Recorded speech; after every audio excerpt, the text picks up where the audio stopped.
Bases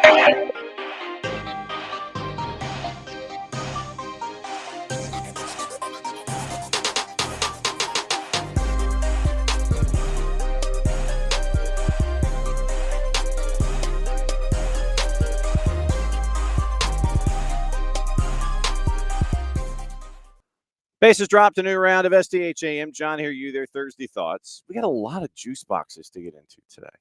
It is a busy day overseas because you've got Europa League and Europa Conference League. We've got to get into what happened last night in Major League Soccer. The wild card round started, and it gave us more questions, I think, on some clubs than it did answers. We'll get into that. We got highlights, and we'll go through all the numbers and get you ready for the weekend coming up as well. Niko Moreno joining us at 10:30.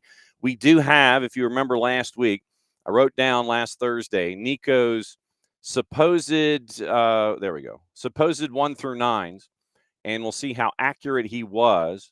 Let's see. He was half accurate in the East, and he was half accurate in the West. And so we'll find out what he thinks about it. We'll preview the opening round and get his thoughts coming up at the last half hour of the show. Nino Torres from GOLTV comes in fully loaded at 10 o'clock, and we will tour the planet. I imagine we're going to be talking Libertadores and what happened there last night. Santi Sosa was the victim of friendly fire last night at the end of their match. But we'll go into whatever's on Nino's mind coming up at 10 o'clock, fully loaded. We'll go into Portugal. We'll go into Europe. We'll go into South America. We'll go into cup competitions, all the things. So that's hour number 2. Like I said, hour number 1, we got a lot of stuff to catch up on just to get you ready for the day. And we'll go over what happened in Champions League yesterday, get you set for Europa League and Conference League today. And then we'll get you ready with Major League Soccer and preview all that stuff. So that's the morning for us. Morning, Alex. It's good to have you here as always. Good to have all of you here as always. So here's the rundown today. That's the rundown for today. Tomorrow we're stacked because obviously we've got to get into a lot of the stuff on the weekend in Major League Soccer. So Lucas Panzica is going to join us from 104.5 The Zone in Nashville. He's going to bat leadoff for us tomorrow. We'll see if we can catch up with our friends at Beyond Goals Mentoring at 9:30, and we are still waiting to find out who our guest is going to be in the 10 o'clock segment from Major League Soccer. And Will Pelagic, play-by-play voice for Charlotte FC, is going to join us at 10:30 to talk about his series and the absence of one gentleman in particular because his engine runs a little hot. And so we'll find out about what's on Willie P's mind. We'll catch up with Lucas. We'll find out what's going on Major League Soccer-wise. And we'll see if we can catch up with our friends at Beyond Goals Mentoring. Keep an eye out on the weekend for the Roots, powered by our friends at Nofo Brewing. And we go to Prague, Czechoslovakia, or Czechia. So we go to Prague, Czechia, and find out what's going on with the Prague Raptors, because we get to add that story coming up in a bit. And we're also, once again, efforting our friends from Mjällby in Sweden after they've won the title in the Allsvenskan. They won the title, and then they've got, I think, one more match left, and that's this weekend. They got one more home match left this weekend, and so we are efforting, trying to catch up with our friends from Mjällby. They know that we're coming in the door, and we've already knocked, and they've answered, and so we just have to figure out the when and when we can tape that, and that'll be in the Roots as well, catching up with our friends in Sweden as they've won the Allsvenskan. Let me see if I've missed any other interview opportunities. No. The answer is no. Okay, so that is tomorrow. That is Roots. When you have a Red Clay Soccer Report, we're going to tour the state and get you ready for all the stuff that's going on in like the 7 different conferences that have soccer attached to it on the collegiate ranks. So busy weekend on a bunch of fronts, college, pro, busy week for us, domestic, international, all the things. So that is the rundown for the next couple days.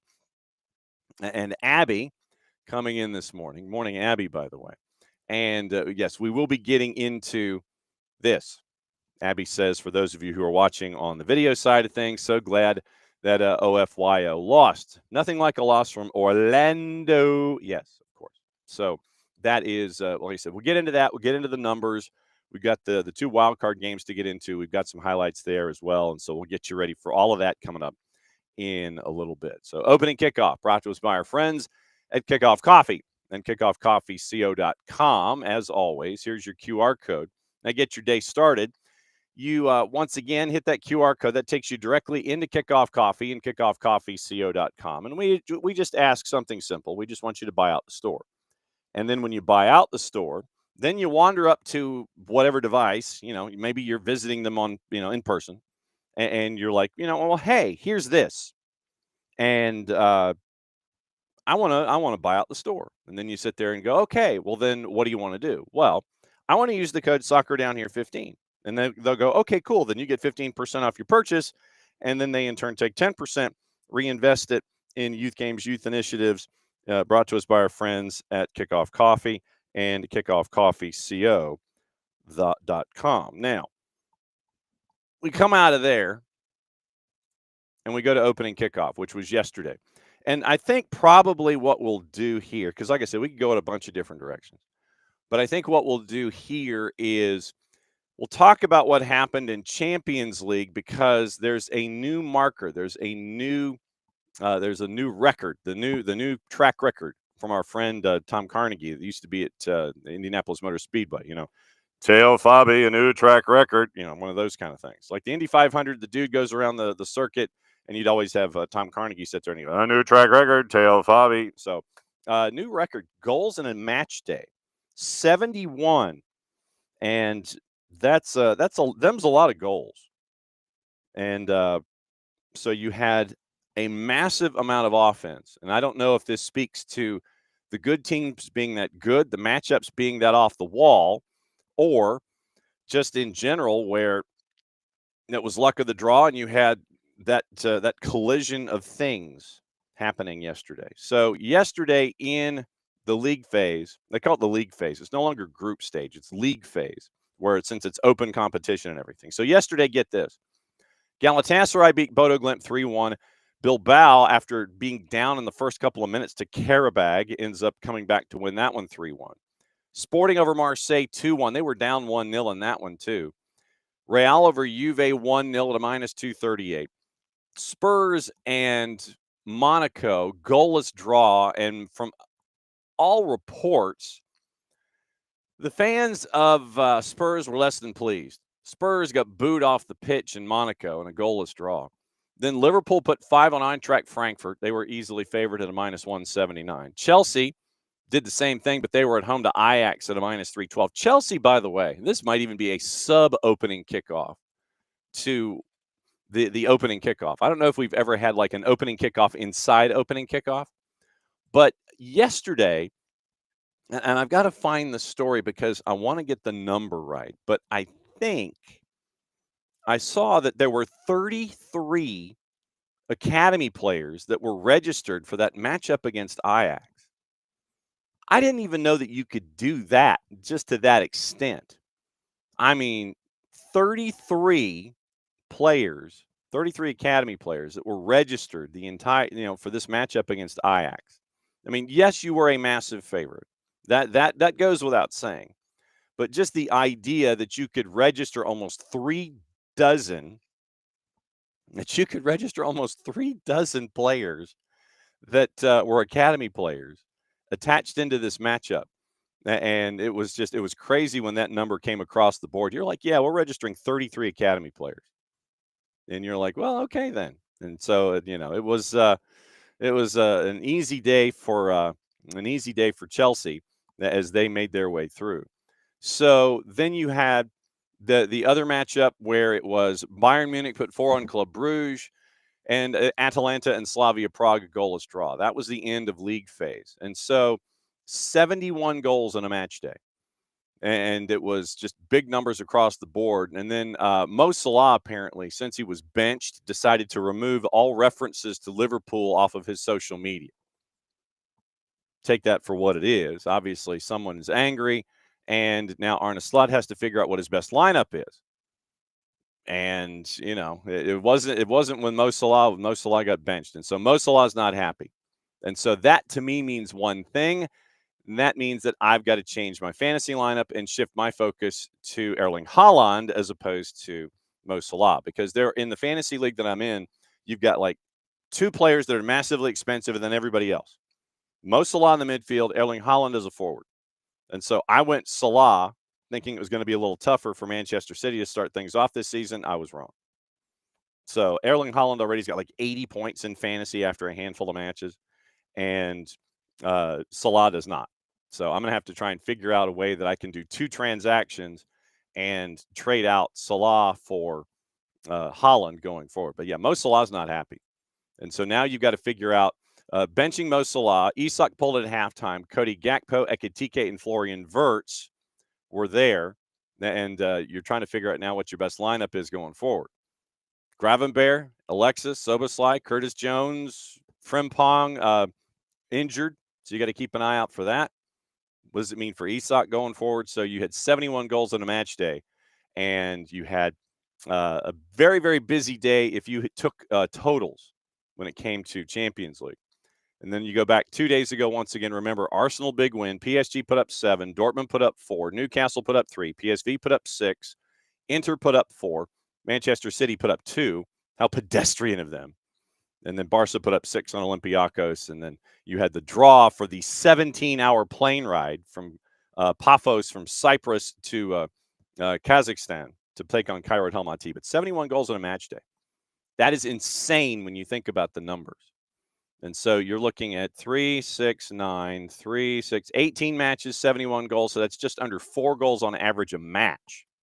So if there's a goal, if there was a match that didn't have any, then that means you had like 7.5 or 8 in the others. And it's not too far from being off. So it was just absolutely nuts.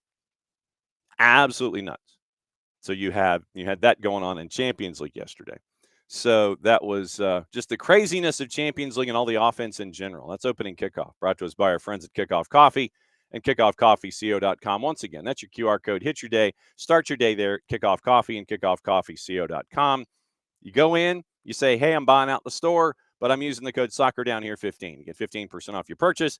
They, in turn, take 10%, reinvest it, youth games, youth initiatives, brought to us by our friends at Kickoff Coffee and kickoffcoffeeco.com. All right, now, Major League Soccer last night, it was the wild card round, and it was a couple of games involving teams that faded into the 9. I was looking at you, Orlando, and your trek to Bridgeview to take on Chicago. See, they couldn't even use Soldier Field because of this thing called the National Football League. So they go to Bridgeview, and from all indications, it looked like it was a packed house. I don't know what the attendance figures were in the matchup itself. So I will be intrigued as to how many folks were there. I mean, it looked like it was full, except like in the end zone on the one camera shot where you look and you turn. 13,783. So they kind of looked like they pushed everybody into that one section behind the goal. I don't know what the cameras had underneath them, but the registered attendance last night in Bridgeview, 13,783. I mean, you're an hour outside of Chicago. I get it. You have to be a diehard to want to go down and see an 8-9 matchup in Bridgeview, southwest of the city of Chicago downtown in the midweek. But 13,783, they were pretty loud. And it ended up as a dominant win by Chicago. And I think that what it does is it gives us more questions involving the purple team. I think it does.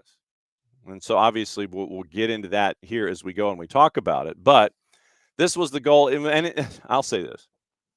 The first half, I swear to God, I was having problems keeping interest in the match. Because Orlando, and this is something that we've talked about over the last handful of years with Orlando, where they kind of hit a number and they fade into the postseason. Now, like I said, we'll talk about a little bit more in depth with this with Niko when he comes in the last half hour, but Orlando goes in with the slow fade. They hit that number and then they just all the air goes out of the balloon, and your tires, and you're sitting there and you're going down the road. And it happened again this season. Let's get into your highlights and your stats, or your highlight and your stats. Well, once again, first half was just dreadful. Goalless at the break. And then Chicago, after the halftime talk, they come out, they take care of business. It starts here. Callum and Lori Lindsay on the call, courtesy of Apple TV and Major League Soccer. Feeling patience will play its part in this one. Argyle looking to wait and feed down the line. Angled ball played in, it falls for Gutierrez!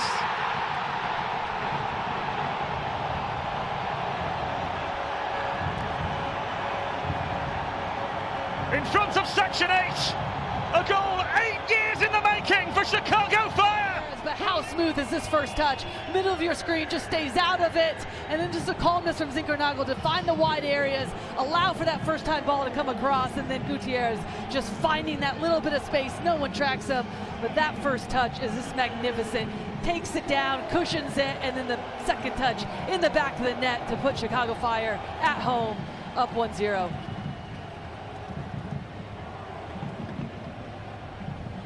And of course it comes from the boy from down the way, Brian Gutierrez. Brian Gutierrez gets the first goal on the board, 48th minute. And then Oscar Pareja decides to go to his bench, bringing in Tyrese Spicer. Spicer would score the lone goal for Orlando later. Hugo Kuipers would score 2 goals in 9 minutes. One of them, you got to give Kuipers full credit for sticking with the play in and of itself and making sure that Pedro Gallese had to think about where he was trying to distribute the ball. He goes with a decision off to his left. Kuiper basically just blocks the pass as it's inside the 6 and slam dunks it into the net. So 3-0 at that point, and you end up with a 3-1 final, Spicer scoring in the 89th minute. Looking at the numbers in this one, it wasn't that close.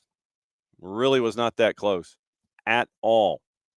In this one, possession, 53-47, yeah, whatever, okay, fine. More like 52-48. 25 shots. 25 shots for Chicago in this one, compared to 7 for Orlando. Orlando was trying to lull us to sleep, and it almost worked for me. And I think what they were attempting to do offensively was try to force turnovers, short field, be clinical, and finish. But that wasn't even working. It was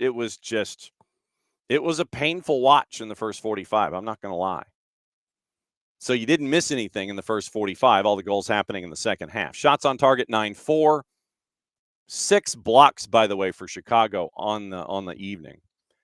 And it was 6 corners, 3 each side, 13 total crosses, 9 for the purple team, 3 offside, 2 of them for Chicago. XG, if you're into this kind of stuff, 3.5 to 0.3. 3.5 to 0.3. All Chicago. 9 saves on the night, 6 of them to Pedro Gallese, 17 clears, 9 to Orlando. 22 fouls were called in the match, 11 each side. 4 yellows. So, and honestly, there were times in the second half where I was wondering why Rodrigo Schlegel did not pick up a second yellow. There was some chippy stuff going on from the back line for the purple team, and Schlegel continued, and I don't know why he didn't get a second one for dissent after one of those moments. But I know you don't want to make a playoff game down to 10 or what have you, but 11 fouls called on the purple team, 3 yellows. 1 yellow on 11 fouls for Chicago on the day. Passing breakdown, we mentioned the shooting breakdown, 9 shots on target to 4 in a 25-7 shooting gallery for Pedro Gallese. 5 off target for Chicago, 2 off target for the purple team. Open play passing percentage, 85% to 84. Set piece crosses, 2 out of 5 on average for Chicago. Open play crosses, 1 out of 4 for Chicago. And you look at the control by interval, and what Major League Soccer will do is sit there and go control by interval, possession and what have you, and they'll go by minute chunks. And it literally was 2, 4, 6, 8, 9. It's just slightly more than half of the control was by Chicago in the match, but when they needed to score, they certainly did that. 3.5 to 0.3, 25 shots to 7, 9 shots on target to 4. 9 shots on target to 4. And now, once again, you're raising the question about Oscar Pareja. And I mean this, knowing that Oscar is a very, very good coach. I legitimately thought over the last couple of seasons that they had skipped that notion of, we're going to be more even keeled and we're going to sit there and we're going to We're going to have an even distribution of our energy throughout the season. Last couple of years, you saw that going into the playoffs. This past year, they reverted to form, and you end up with all the air goes out of the balloon. Ojeda, a 7-0. Gillespie, a 7-5 with all the numbers that he had to put up last night. Obviously, he was the player of the match for the purple team. But you had a bunch of sixes across the board. Starting lineup for Orlando, Brekalo, Janssen, who was back in the lineup. Remember, we talked to Mike Gramajo, and that was one of the questions, is what's the back line going to look like? Brekalo, Janssen, Schlegel, and Freeman. Angulo, Arujo, Atuesta, and Pasalic. Atuesta, he's another one who got a yellow card, and there were a couple of other rough challenges that were there. Ojeda and McGuire were the other two up top. And starting lineup for Chicago, Chris Brady was in net. Gutman, Elliott, Waterman, Joel Waterman, who has survived being yelled at by Joey Saputo, got a new leash on life in Chicago. Johnny Dean, the little ball I hate from Wofford, got a 7.8. Gutierrez, an 8.7. Davila, a 6.9. Orahela, 6.9. Zinkernagel on the night, a 9. Highest rated player for the Chicago on the night. Hugo Kuiper's an 8.5. Jonathan Bamba, a 7.3. Just to give you an idea, Zinkernagel played the full 90.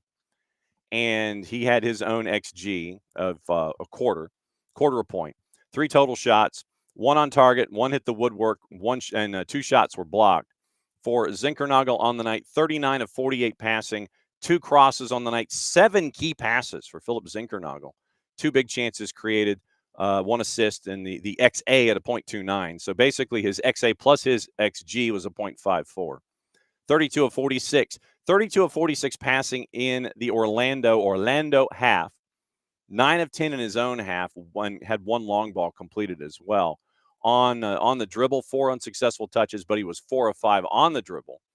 3 times he was fouled as well. So it's Philip Zinkernagel, a 9.0 on the night for Chicago as they advance, and they're going to take on Philly in the next round. And so we know what the start time is for that, and we'll get into that after we talk about the late match. And the late match last night was RSL and Portland. This one was far more exciting.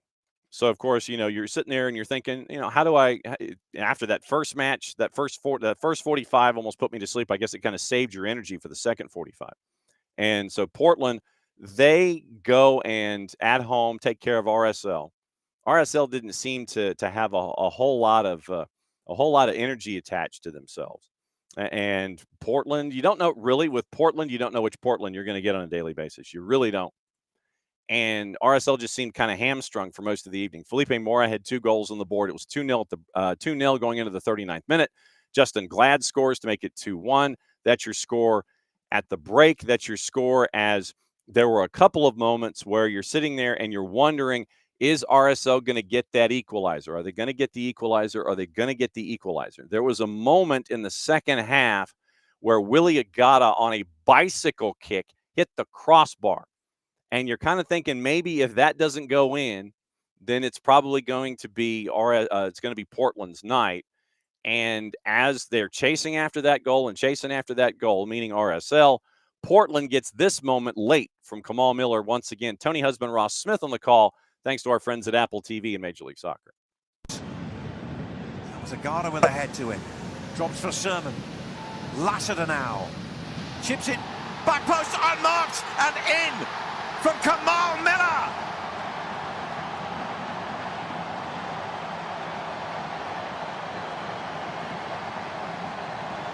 Is that the goal that sends them through? Credit to the Timbers because they fight for that second opportunity. Watch Sermon and Cruz. Shoulder to shoulder. Cruz wants a foul. He's got to be stronger than that. And that allows the ball from Lassiter into Miller. As he crept into an offside position, as Glad is the deepest man along that RSL back line. Oh, that'll be tight. But it's thunders from Miller at the back stick. Tony Husband, Ross Smith on MLS Season Pass and Apple TV. And, yeah, it was 3-1. If you look at the play, particularly with Kamal Miller, off of the corner, Miller is at the near post, and he loses the joust with, I think it was Justin Glad, as a matter of fact. And so the ball goes outside the 18, and it gets recycled. Miller kind of lingers there at the far post. He didn't really move a whole lot. He might have moved like 5 or 6 feet. And he put himself in a position where he kind of got lost in traffic. Everybody was kind of focused on the ball and the possible entry. And Miller was right there at the far post on the recycle.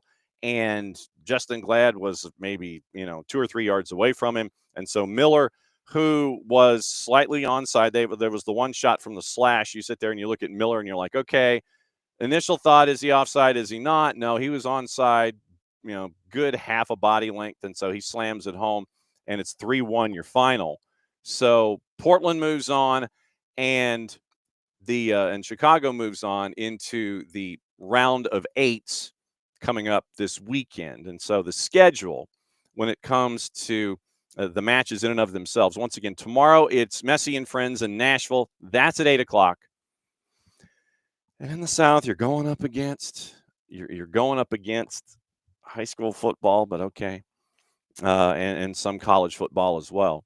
But 8:12, I'm going to go ahead and say 8:12 Eastern, because I think there's been another 2 minutes of pregame added for the postseason. So 8:12, this is on FS1 and Fox, so it's probably 8:20 or 8:25.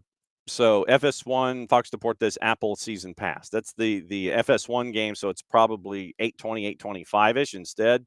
So Messi and Friends in Nashville, that's tomorrow. Then on Sunday, because you don't want to mess with college football on Saturday, and so you get most of the matches, you get most of the games out of the way for pro on Sunday. Philadelphia, Chicago, that one is listed at 5:30, but it's on FS1 Fox Deportes, so that means probably 10 to 6 or 5 to 6 Eastern time at Subaru Park. Then the others, you get your 12 minutes added. Vancouver and Dallas at 7:42 Eastern time, with Vancouver hosting at BC Place. They're opening the upper deck. And then San Diego and Portland, your 1-8. That's going to be at 9:42 at the Murph Dragon. And that'll be on MLS Season Pass and Apple TV. So that's on Sunday. Nothing Saturday. The marquee matchup on FS1, Fox Deportes, Apple, that's on Friday night at 8:20, 25-ish, somewhere in there on Friday night. So that's the rundown, getting us into the weekend and the 4 matches that are there, because then you have on Monday, you have the one matchup at 6:45, which at 6:45, is that a true 6:45 because it's FS1 and Fox Deportes, or are they carrying it over to 6:50, 6:55, or is 6:45 airtime and you go another 20 minutes? I'm thoroughly confused. So that makes it like 7:05-ish. If it's at 9 o'clock, 6:45 might actually be the true time. Minnesota, Seattle's the late game, and that's going to be at like 9:20 maybe if it's FS1 Fox Deportes there too. So you've got 2 FS1 doubleheaders. The 2 matches FS1 doubleheader Monday. You've got the 1 match on Tuesday. You've got the 1 match on Wednesday. And then everybody picks up with their match day 2s on November 1st, where it is 5 matches on Saturday, November 1st. 2 of them simultaneously out west. But you navigate the week, 1 on Wednesday, 1 on Tuesday, 2 on Monday, 3 on Sunday, nothing Saturday, and the 1 tomorrow night, where it is at the Erector Set in South Florida. So that's your rundown of everything in Major League Soccer. And now with all of that done, we got to get you into today. And like I said, coming up 10 o'clock, Nino, Torres, GOLTV, fully loaded. We're going to tour South America. We're going to tour Europe as well. We'll get you there with the European stuff and the South America. We'll get that with Nino, and then we'll go over MLS in depth with Niko Moreno coming up last half hour of the show. So let's get you prepared for today. And traditionally, the Thursday activity is Europa and Europa Conference League, which means you've got like 9 gazillion games going on. And it's not, I don't think I'm far from the truth here. So Europa League, you've got 18 matches going on. All of them today. I'm not kidding.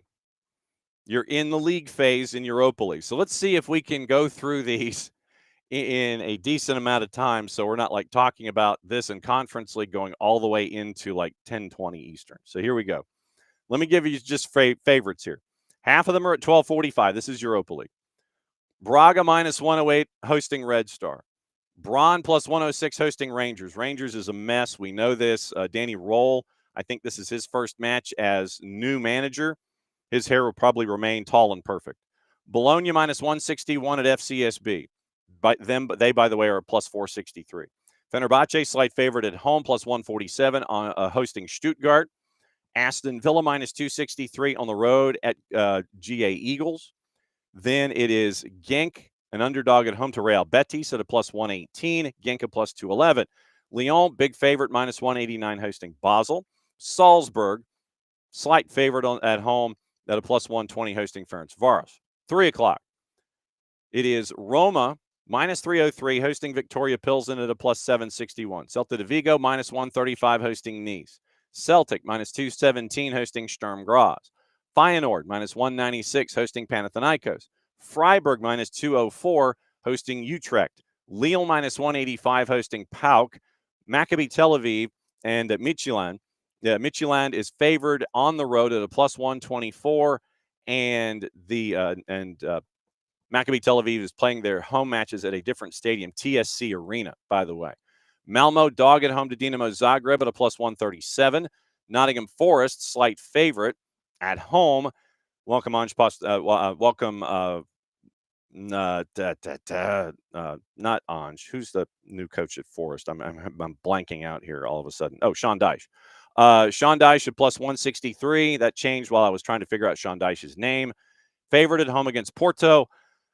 I'm going against that. I'm going draw to plus 218. And then Young Boys minus 120 at home hosting Ludogorets at a plus 321. So that's the 18 matches in Europa League. So now in Conference League, once again, you got how many? You got 3, 6. So you've got 10 at 12:45, 8 at 3 o'clock. So let's see if I can get through these just as quickly. AEK Athens favored, big favorite against Aberdeen on minus 345. AZ Alkmaar minus 333 hosting Slovan Bratislava. Breidablik at a plus 110 hosting KUPS. Different stadium is hosting that match. Omonia Nicosia out of Cyprus favored on the road at Drita. It is Hacken, a dog at home to Rayo Vallecano at a minus 119. Fiorentina plus 114 at SK Rapid Vienna. Sparta Prague plus 116 at Rijeka. Shakhtar Donetsk is playing in a different stadium, obviously. Stadium Miejski in Poland. Henryka Reimana hosting Legia Warsaw. Interesting subplot there. Home match in a stadium in Poland going up against Legia Warsaw. Donetsk at minus 122. Skrzynja is a minus 101 hosting Shelburne at a plus 274 at the National Arena Toshe Pruski. Strasbourg, a minus 233, hosting Jagiellonia Bialystok. Crystal Palace, big favorite, at minus 556 against AEK Larnaca. Cyprus, once again, plus 1415. Lausanne, a minus 152 at Hamrun. Lech Poznan, a minus 417 at Lincoln Red Imps. And I think they get to play in the stadium at Gibraltar, which is really, really cool. Mainz, minus 500, hosting Zrinski. Samsunspor, even money, hosting Dynamo Kiev. Shamrock Rovers, a dog, hosting Celje at a plus 108. Sigma Olomouc, a dog against Rocco Shestakova at a plus 143. And University Craiova, minus 114, hosting Noah. So that wasn't too bad. All right, so basically you've got 19 matches at 12:45. You've got 17 matches at 3 o'clock, 36 matches, Europa League, Conference League. Catch your breath and make sure that you enjoy all of that stuff, because that's going to be a very, very, very, very busy day. For those of you that want to be in your homes and you're just kind of like chilling, I would probably just go to Golasso, basically. Just go to what Nico Cantor is going to be doing on Golasso Network, because there's no way to keep up with 19 at 12:45 and 17 at 3 o'clock. That's your numbers. Just watch Golasso. They'll do it. They'll take care of it. They will take care of it. Thursday, once again, BNBN Español. Sudamericana is at 6. Universidad de Chile and Lanús. Guess what we're going to be talking to Nino about? El de Quito and Palmeiras in the Libertadores semis. And that one's a 8:30. BN in Español simulcast. You can get that at Fanatis, fntz.co/soccer down here. Last night in Rossing's match, Santi Sosa, and the picture's out there, ruled out for the second leg against Palmeiras after getting a facial fracture in a late collision with Marcos Rojo. And Golazo Argentino, a huge blow for Racing aside from the goals of Maravilla Martinez, La Academia's most important player. There's a picture of Santi Sosa from last night after contact, and they're trying to make sure that he is going to how do we phrase this? That he is going to hang with us, because you look at Santi Sosa, and if you were to ask him what his name is, he would tell you purple. You look at that picture. Golazo Argentino has it on Twitter. Santi looked like, after the contact with Marcos Rojo, he got knocked into next week. And so, facial fracture. And he looked, and Jason had mentioned it in our production chat last night, that after the collision, Santi got absolutely wrecked. And the answer is yes, he did. So obviously you wish the best for Santi Sosa, but that was a nasty collision with Marcos Rojo. And the still from the photographer on the pitch side at the match for Racing last night got the money shot. It's uncomfortable. It is an uncomfortable shot staring at Santi Sosa after he collides with Marcos Rojo. But a facial fracture is now what has been diagnosed for Santi Sosa, and he is out for leg number 2. Now, like I said, obviously we'll catch up with Nino Torres and find out more about that coming up in a bit. Fox Deportes has the league that we neither condone, endorse, nor promote. 2 o'clock. Paramount Plus. You can pick your match. Once again, all 36 of them are available. 19 at 12:45, 17 at 3 o'clock. Just watch Golazo. You'll be fine. International friendly for the U.S. is tonight. USA and Portugal's at 7 o'clock. It's on TNT, HBO Max, and Peacock. That is the biggest item on the board on the women's side tonight. Looking at college, pretty light night on the men's side. Everything's out west, Big West, and WAC. Women's action, it's a very, very busy day on the women's side of things. Florida State and Virginia is at 6 o'clock on ACC Network. Leading into that, you've got a couple of matchups in the MAC, and you've got some in the Missouri Valley. Also, you've got more action. You've got the American. You have the A10. You've got more in the ACC. ACC Extra is going to be very, very busy. Iowa State and West Virginia on the women's side is at 7 o'clock. You've got more in the Sun Belt. You've got more in the Missouri Valley. You've got more in the A10. You've got more in the ACC.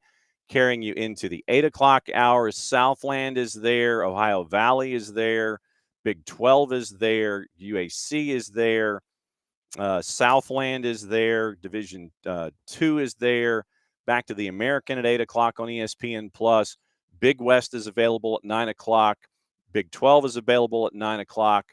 More Big West, more Big 12, more stuff out west once again through 9 and 10 o'clock, your late start. So it's on the women's side, it starts at 3, goes all the way to 10 o'clock kicks, and it's from one end of the country to the other, just the 2 matches out west on the men's side. And that's at 9 o'clock and 10 o'clock. So ESPN+, ACC Network, ACC Extra, and I'm trying to see if there's anything on the mothership of ESPN or if it's just on the Plus. ACC Network's back end of the doubleheader is Notre Dame and Virginia Tech. That is at 8.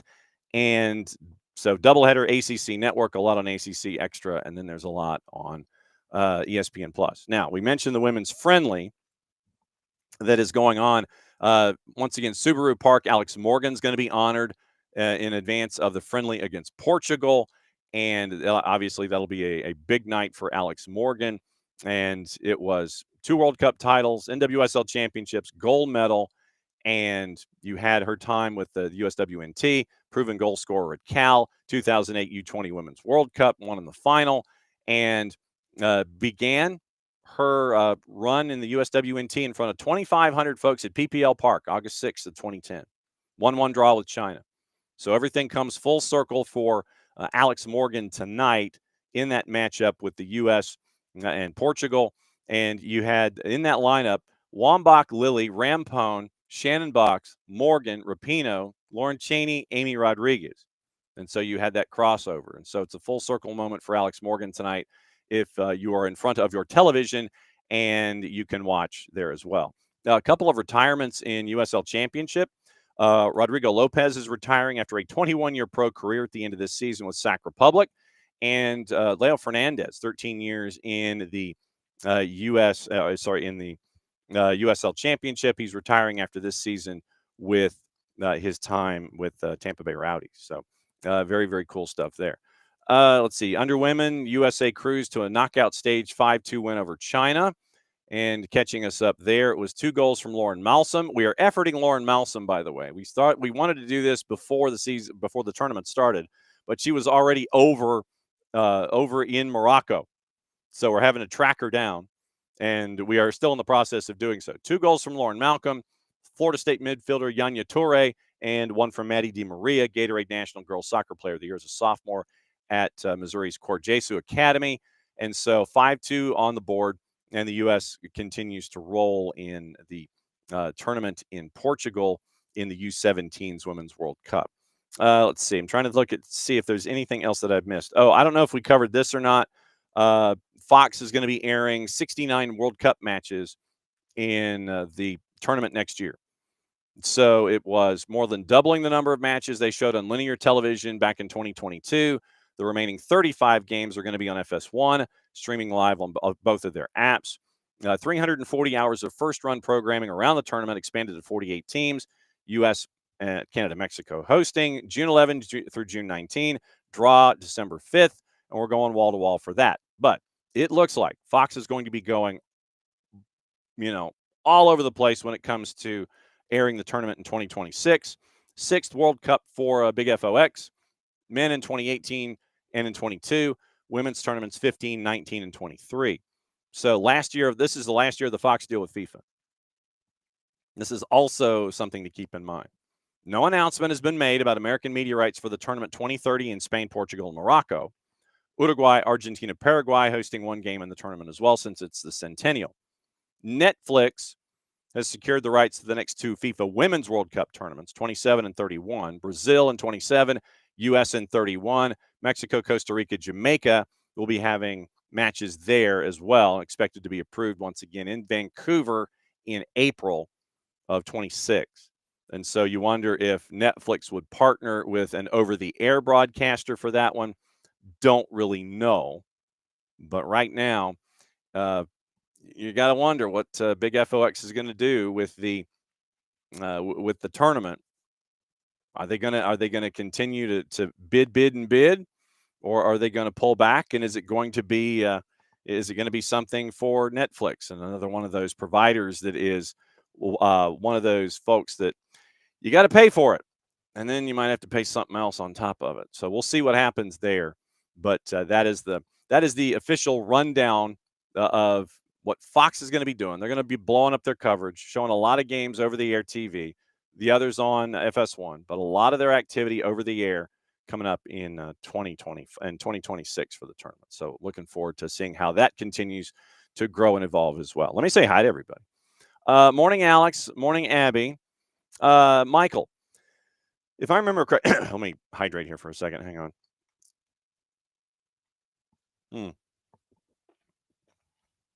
Michael says, if I remember correctly, Atlanta United played the first of 3-game series last year on 1-day rest. Why do Chicago and Portland get 3 days rest? Because of TV. If also, let's see, a 3-game series. Let me go back to the 24 schedule. Let me go back to the 24. 24 was last year, John. 2024 MLS playoff schedule. Let me see. But I mean, the bottom line is, Michael, it's television. If the folks that are the networks that are in charge, if they are the ones that want to see it, then they're going to be the ones to figure out when it's going to be done. So let's see. So wild card, you had Atlanta beating CF Montreal. Then you go to the matchup in round 1 involving. Okay, so here we go. So they played on the 22nd. Then they go to 25th. So it was 2 days rest. You were right there. So 2 days rest for game number 1 when it came to Messi and friends in Atlanta United. So you play in Montreal on the 22nd. You come home the 23rd. You fly down the 24th. You're playing on the 25th. But the bottom line is television.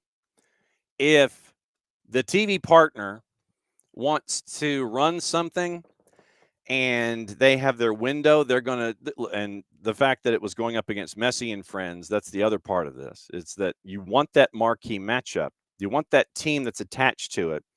And so wherever you can slide them in and have them as your priority viewing, doesn't matter really what the opponent had to go through the wild card round. You kind of knew what you were getting into, but it was 2 days rest, and really most of it was travel, because I think, if I remember correctly, Mike and Jason and the team flew back after the match. So they got in very early in the morning of the 23rd. Maybe some regen, maybe some, work in the weight room or what have you, light practice, maybe a kickabout in the afternoon. And then you're hopping on a flight the 24th to go down to Fort Lauderdale for the matchup. But if the TV partner legitimately wants Messi and friends on the tube, then they're going to get Messi and friends on the tube. And whoever the opponent is just going to kind of have to sit there and go, well, that's what we signed up for. And, so, you're looking for ratings. You're looking at matchups. And so it was 2 days rest. Most of it was on a plane, and you end up going down to Fort Lauderdale and losing 2-1 after being tied at 1, and then Jordi Alba scored with 30 minutes to go. But yeah, 2 days rest technically, and most of that was on plane. So, but yeah, it's all up to the TV partners and trying to determine their matchups, because in the Eastern Conference, the matchup on the 25th was the only matchup that night, because then you had LA and Colorado on the 26th. You had LAFC and Vancouver on the 27th. You had Orlando and Charlotte on the 27th. You had Cincinnati and NYCFC on the 28th. And then you had Crew and Red Bulls on the 29th. So that's kind of where you are. You're filling out a grid, and you want Messi and friends as your primary as much as humanly possible. We want to start things off October 25th at 8:30 Eastern time, and you're coming around from one end to the other. That's your primary, and you plug them into the slot. That's what the TV partner wants. That's what the TV partner gets. That's why they pay all that money in the first place. But so that was where it was. That's why it was. It was because literally 2 days rest, most of it on a plane, and then playing 3 calendar days later, 22nd to the 25th. But it's because of the TV partner. Yeah, Alex. Alex says it looked like it was cold last night. Yeah, space heaters in the end. Yeah. Section 8, they were having fun. And Alex, you are correct. It should have been 8-2. It should have been 8-2. It was that bad. And to the point, like I said, morning, Dr. D, that you're like, okay, you're going, man, it's just, you win one of your last 8. If you're Orlando, if you're one of your last 8, you fade into the playoffs and you get bounced. It was 3-1. It should have been worse. It really should have been worse. I wonder what the conversations are going to be like. Is this going to be a conversation they have in Central Florida about the future of Oscar Pareja? We all know he is a good coach. That is without fear or parallel. He's a good coach in Major League Soccer. But is losing one of 8 and being taken out to the woodshed in the 8-9 game, is that enough to try and figure out how to retool things in Central Florida? That's the question I have. And I'm fairly certain that we probably would have had the same discussion in Portland if Portland had lost last night. But Portland took care of business and they advanced. The 8s advance at home. But yeah, the slow fade that you had with the purple team, I got questions. And I don't know if I'm the only one or not. Will. And then Andrew Gutman got a yellow last night. Yeah, he was trouble for the purple team. And Will, Gio's on the list. Will's wondering about the next manager for Atlanta United. Gio should be on that short list. Gio should be on the short list. And it's, you've got, how adventurous do you want to go? Do you chase after somebody like an Ange Postecoglou? Do you kick the tires on somebody like that? Do you go after a Hugo Perez? Do you go after, like I said, Gio to me is on the list. Vanni Sartini with what he was able to do in Vancouver. I mean, the list, it depends on what direction you want to go. And you know that Atlanta United is not going to sit there and pin everything down into just, okay, we're going to go down this aisle of the store. We're here to shop for one thing and one thing only.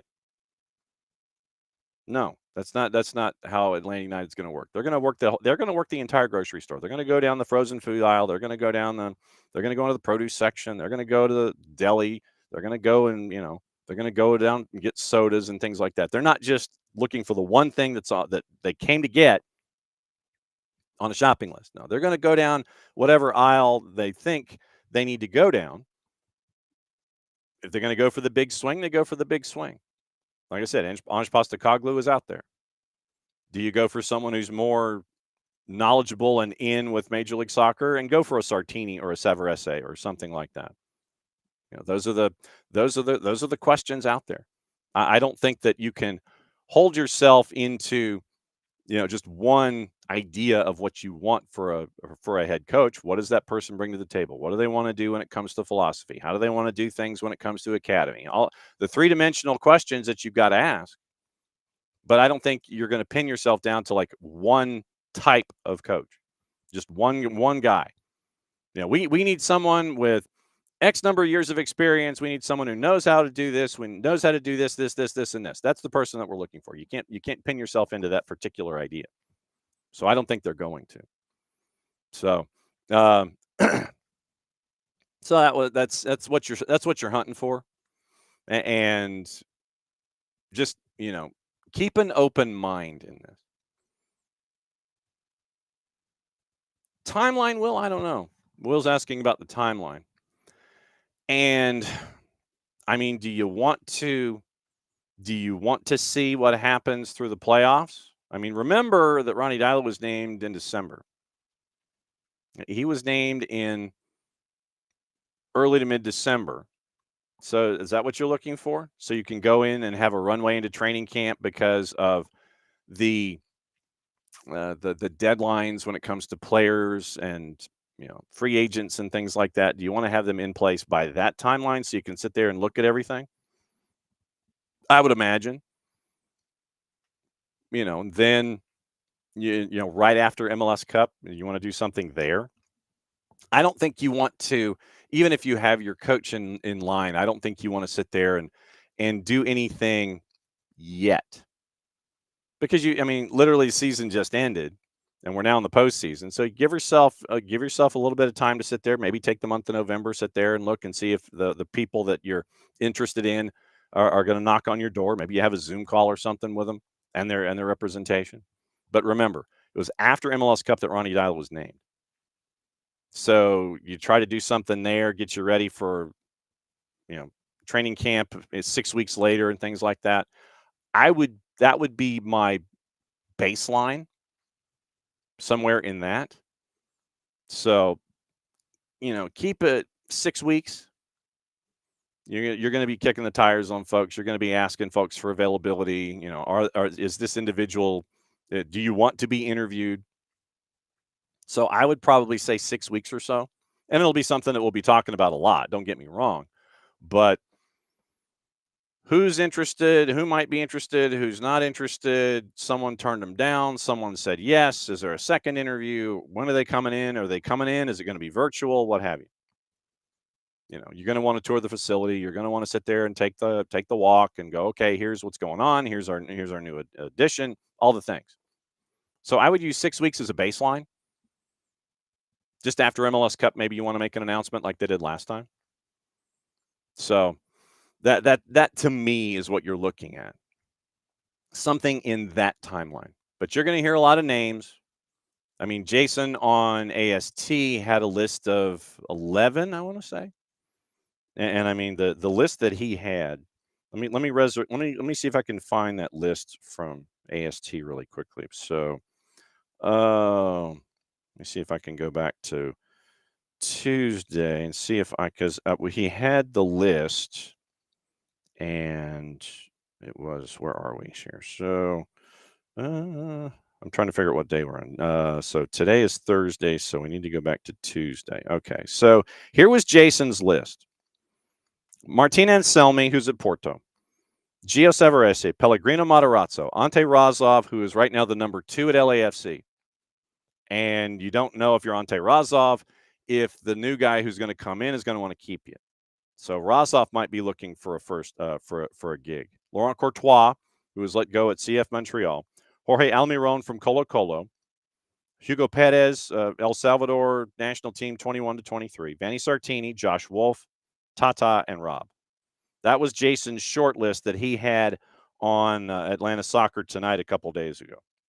So that is, that's kind of what you're staring at. That is a list. That was Jason's list looking at the landscape for Atlanta United and what to look at going forward. But like I said, you're going to have, Ange is probably going to be added to the list in some manner. Hey, would you want to come over here to the United States and run a Major League Soccer team? And obviously, Rob and Tata would be on the list for obvious reasons. And so you're probably going to have a list of maybe 15, 16 names.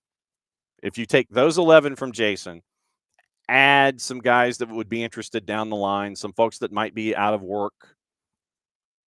Would you take a flyer on an Oscar Pereja if Orlando had said that we've had enough? So I think you're probably going to end up with 16 names, something like that. If you take Jason's 11, you add a couple and maybe a couple more. So you might be somewhere from 20 on a short list / wish list.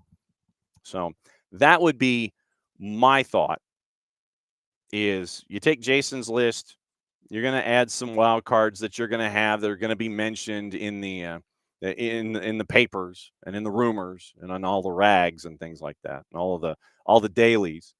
The 3 and the 4 letter, I'm sure that they'll probably have their versions of what you're looking at for Atlanta United and their new manager. But yeah, I would say baseline 6 weeks. And then go from there and work forward, and you'll have your list from now. You might add some folks, you might pull some folks off. Some folks won't be interested. They'll say so publicly, and you go forward. So I would say 6 weeks as a baseline. If you said December 10th, considering that was the last hire, then that's what you're looking at. And Abby is discussing the ideas of viewers and viewership, and it sucks. It still seems to be what's best for Messi. I mean, he's driving it right now. I mean, if you have one of the top talents in the world, and I know that it does get tiresome, but right now a lot of folks are gravitated to it. A lot of folks want to watch him. A lot of folks want to sit there and go, here's the deal. You have the last ride for some of the greatest talents that have been across the planet in Sergi Busquets and Jordi Alba. You're naturally going to be gravitated to that storyline. Morning, David. So a lot of folks are going to be gravitated to that storyline. You're trying to draw in the people for the first time and keep them under the tent. So I understand the programming aspect of it. But yeah, it's going to be, is Messi and friends, are the and friends going to get their trophy that they've been trying to search for all of this time? You said here, we can write it right now. Is this the year finally that Messi and friends break through and they win MLS Cup? I don't think so. I still think it's going to be LAFC, but it's going to be a hell of a final if it ends up that way. Bouanga, Son, Messi, Alba, Busquets, brother, that could be some heavyweight stuff coming up in a bit. All right, it is hour number 2. Hour number two, which means we go. Oh, he's got his artwork up. Okay, I see. All right, so it's time to go fully loaded. We waste no time. We go down to Lima, Peru, and find out what's going on with our buddy Nino Torres and GOLTV. Yellow. How are you? I'm so happy, as you can tell, brother. Look at that. I mean, look at this artwork. Isn't that beautiful, brother? Isn't that beautiful? Yeah. Man, I love it, man. I'm absolutely happy with this. And the Universitario is coming in today. Oh, yes. So we're gonna have that one on here. I got United on this side, University on the other side, and I'm complete, man. The circle is complete. So ready to roll here on Fully Loaded, baby. And now I have the topics. I have not seen them. It's that's what we do, so that way we can have fun and we can go through everything. And I know a couple of topics I figured we would be discussing. One of the topics that I have, once again, I haven't seen your list, and so if it's on the list, I'll go to the front of the line. Because of what happened with Rossing and what happened last night, we're keeping an eye on Santi Sosa because his collision with Marcus Rojo, and the picture is out. It was a nasty collision. So Santi Sosa out for the second leg because of a facial fracture. I know. That was nasty, man. But yeah, and so that was crazy stuff. But once again, you're chasing after a cup. No surprise. Again, it's of course it's in the topics, Rossing, Libertadores Star Cards, got it right there. Topic number 2. Yeah. I watched the game, and it was crazy because I watched the game here at home, and I got my high school reunion last night. So I watched the second half on the taxi, on the cab. I was watching the second half on the cab, and it's just nobody. I mean, it's rare that for teams in CONMEBOL to walk out of the Maracanã with that little small margin that they walk out yesterday, Racing, and they're gonna close it at the Cilindro in Buenos Aires, and I think my prediction. I'm not thinking. I'm certain now that my predictions of the dark horse Racing Club will be playing in the finals of the Copa Libertadores. They have all the weapons. I know Santi Sosa, I know, but they have all the weapons that this is the only team that it could take down the Brazilians. Now the other only team, there's 2 teams only, right? Liga de Quito with the best defense in the tournament, and Racing Club because they have the X factor, they have the badge, they have the people, they have the inspiration, they have Maravilla Martinez on leading the offense.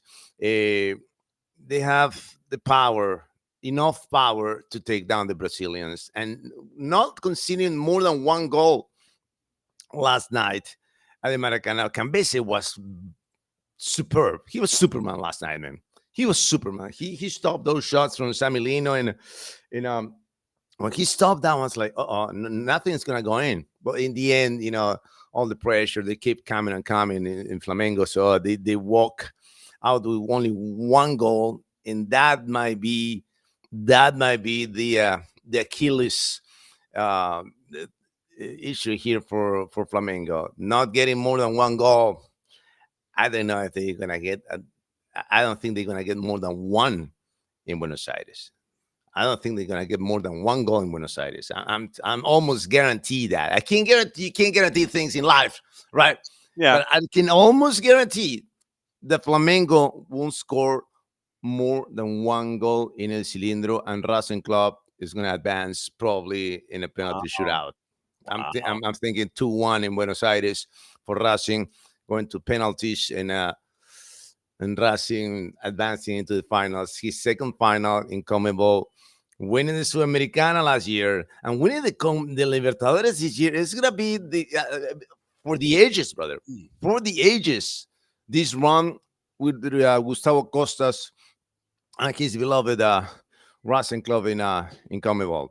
Amazing. Tonight is the other playoff with Liga de Quito and Palmeiras. Give me the numbers. Give me the numbers, please. All right. And this is just the match number. This is not the series number. Palmeiras is a plus 147. Liga de Quito a plus 217. So they're a dog at home.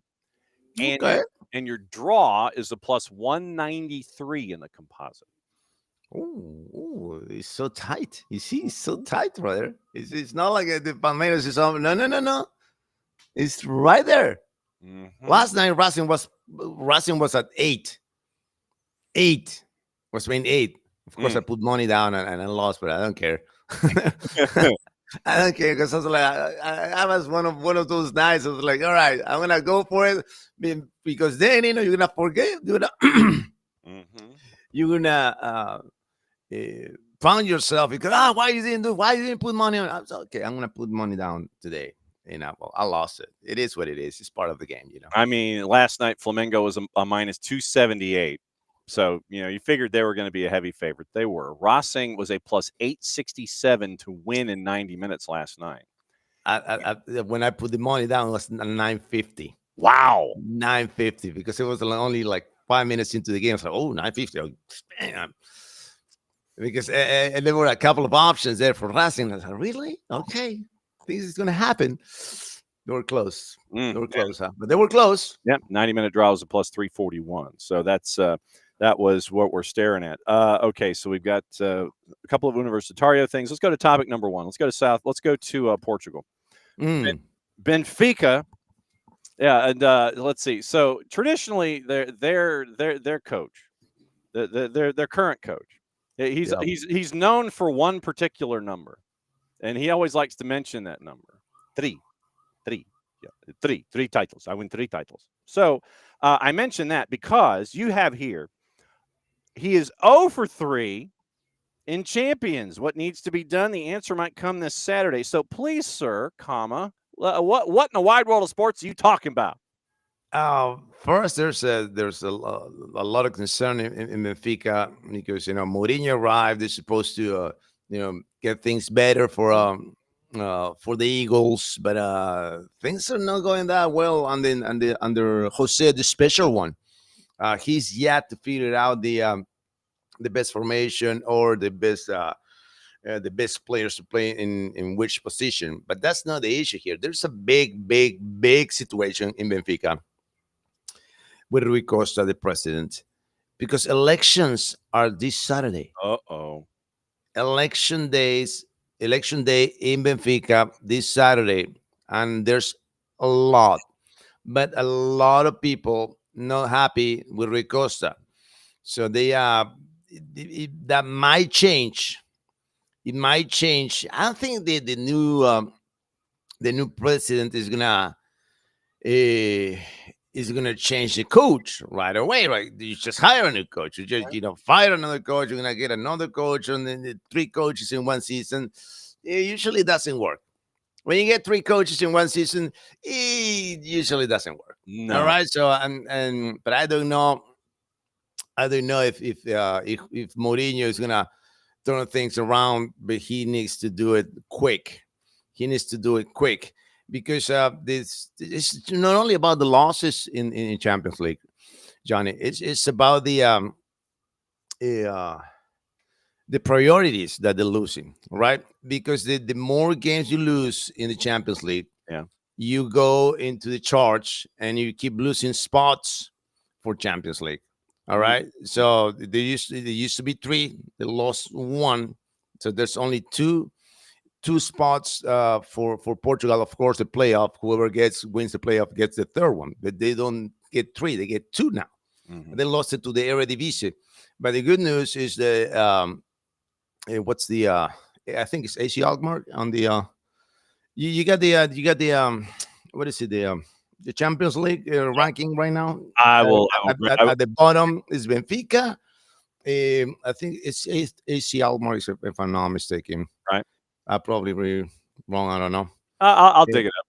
Keep going. You're on a roll. So that's the thing, right? You need to still keep winning games, and advancing is for Portugal is crucial to advance into the knockout stage, and the teams from the Eredivisie to stay in the group stage. Well, not group stage, the first round of the competition in the Champions League. So they're going toe to toe, and if you lose games, you lose your spot, and it's crazy. It's crazy. Hopefully, they bounce back, but you gotta play Real Madrid, you gotta play Chelsea, you gotta play Liverpool. I don't know how many points are they gonna get. I don't know if they're gonna crack the top 24 in this Champions League edition, because the teams that are winning, they're winning big. I mean, they're blowing out rivals. You see in games like 4 goals, 5 goals, 6 goals. It's insane.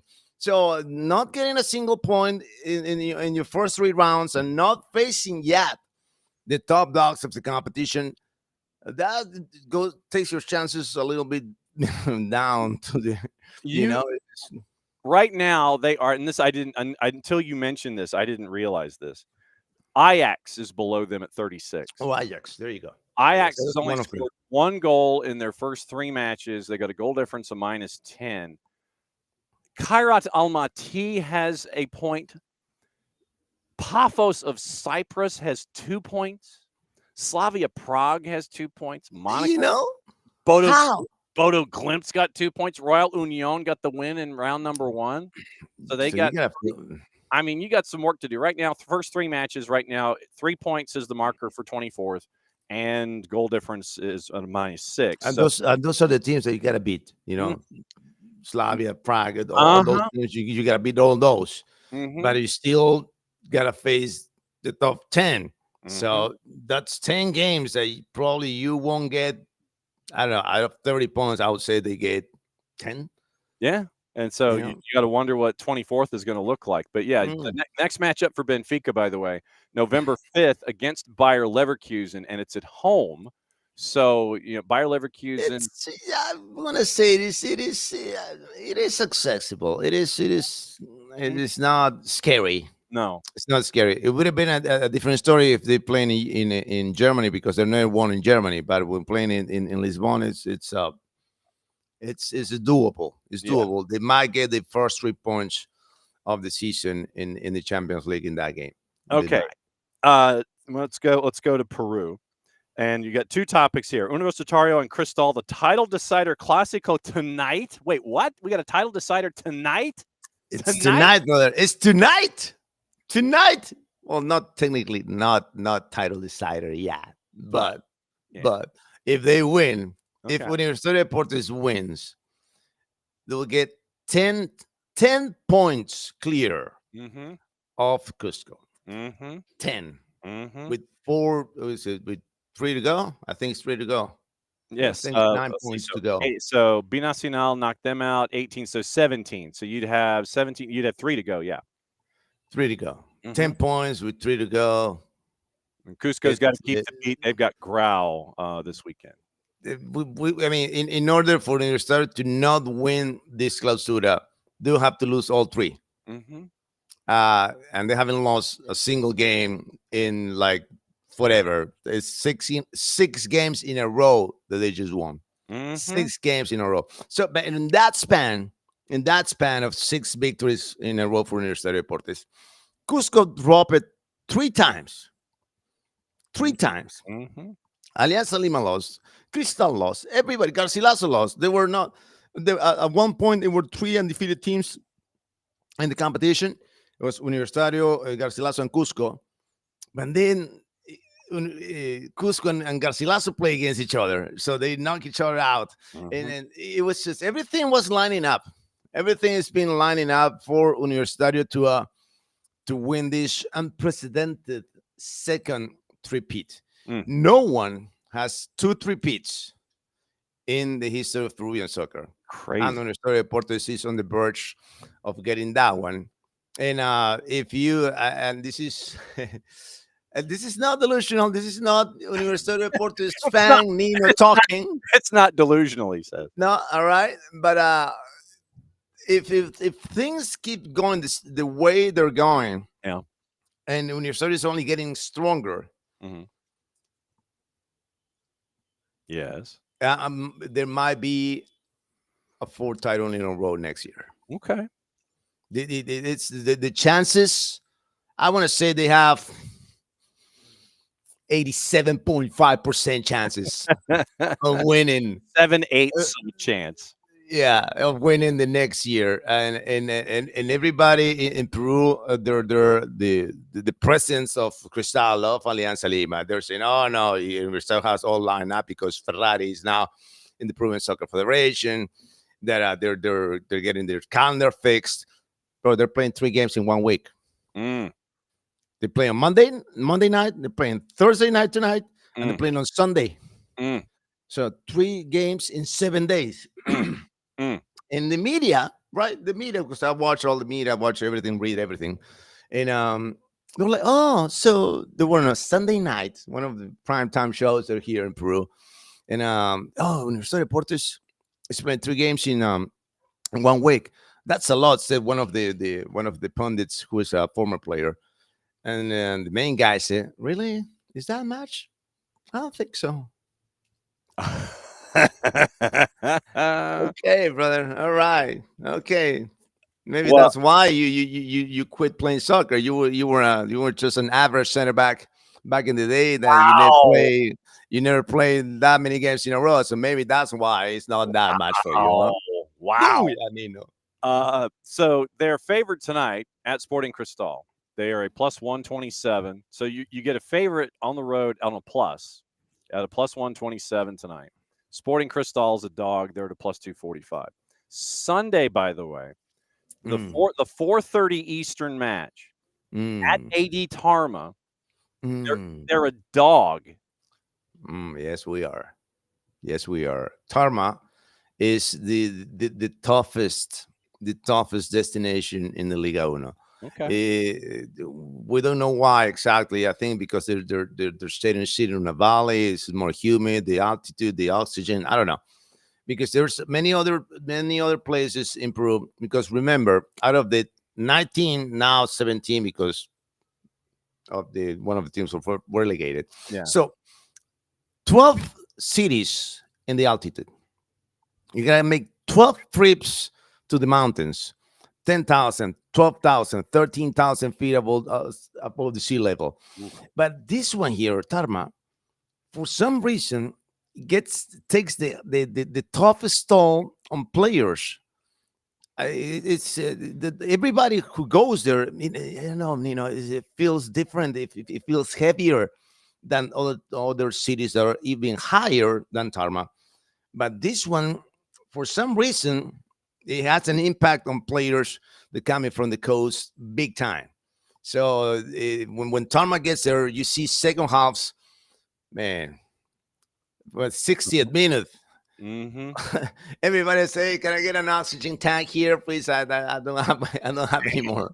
Wow. I don't have any more in my tank. So yeah, it's in. And the last time that the Universidad went there, they lost. And every time that we go there, it's rough.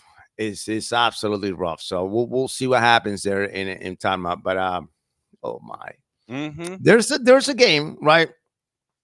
1998. There was another team from the mountains, Unión Minas. That one was the toughest of all the cities in Peru. That was the Cerro de Pasco. That's the altitude. It was muddy, rainy, with hail, and this guy Betito Carranza made a run 45 yards, carrying the ball, scores the goal winner, and then lays flat on the ground. I'm They out. came with the oxygen tanks, and then all he was asking, the cameras were on him. Right? Did I score? Yes, you did. Yeah, give me that thing.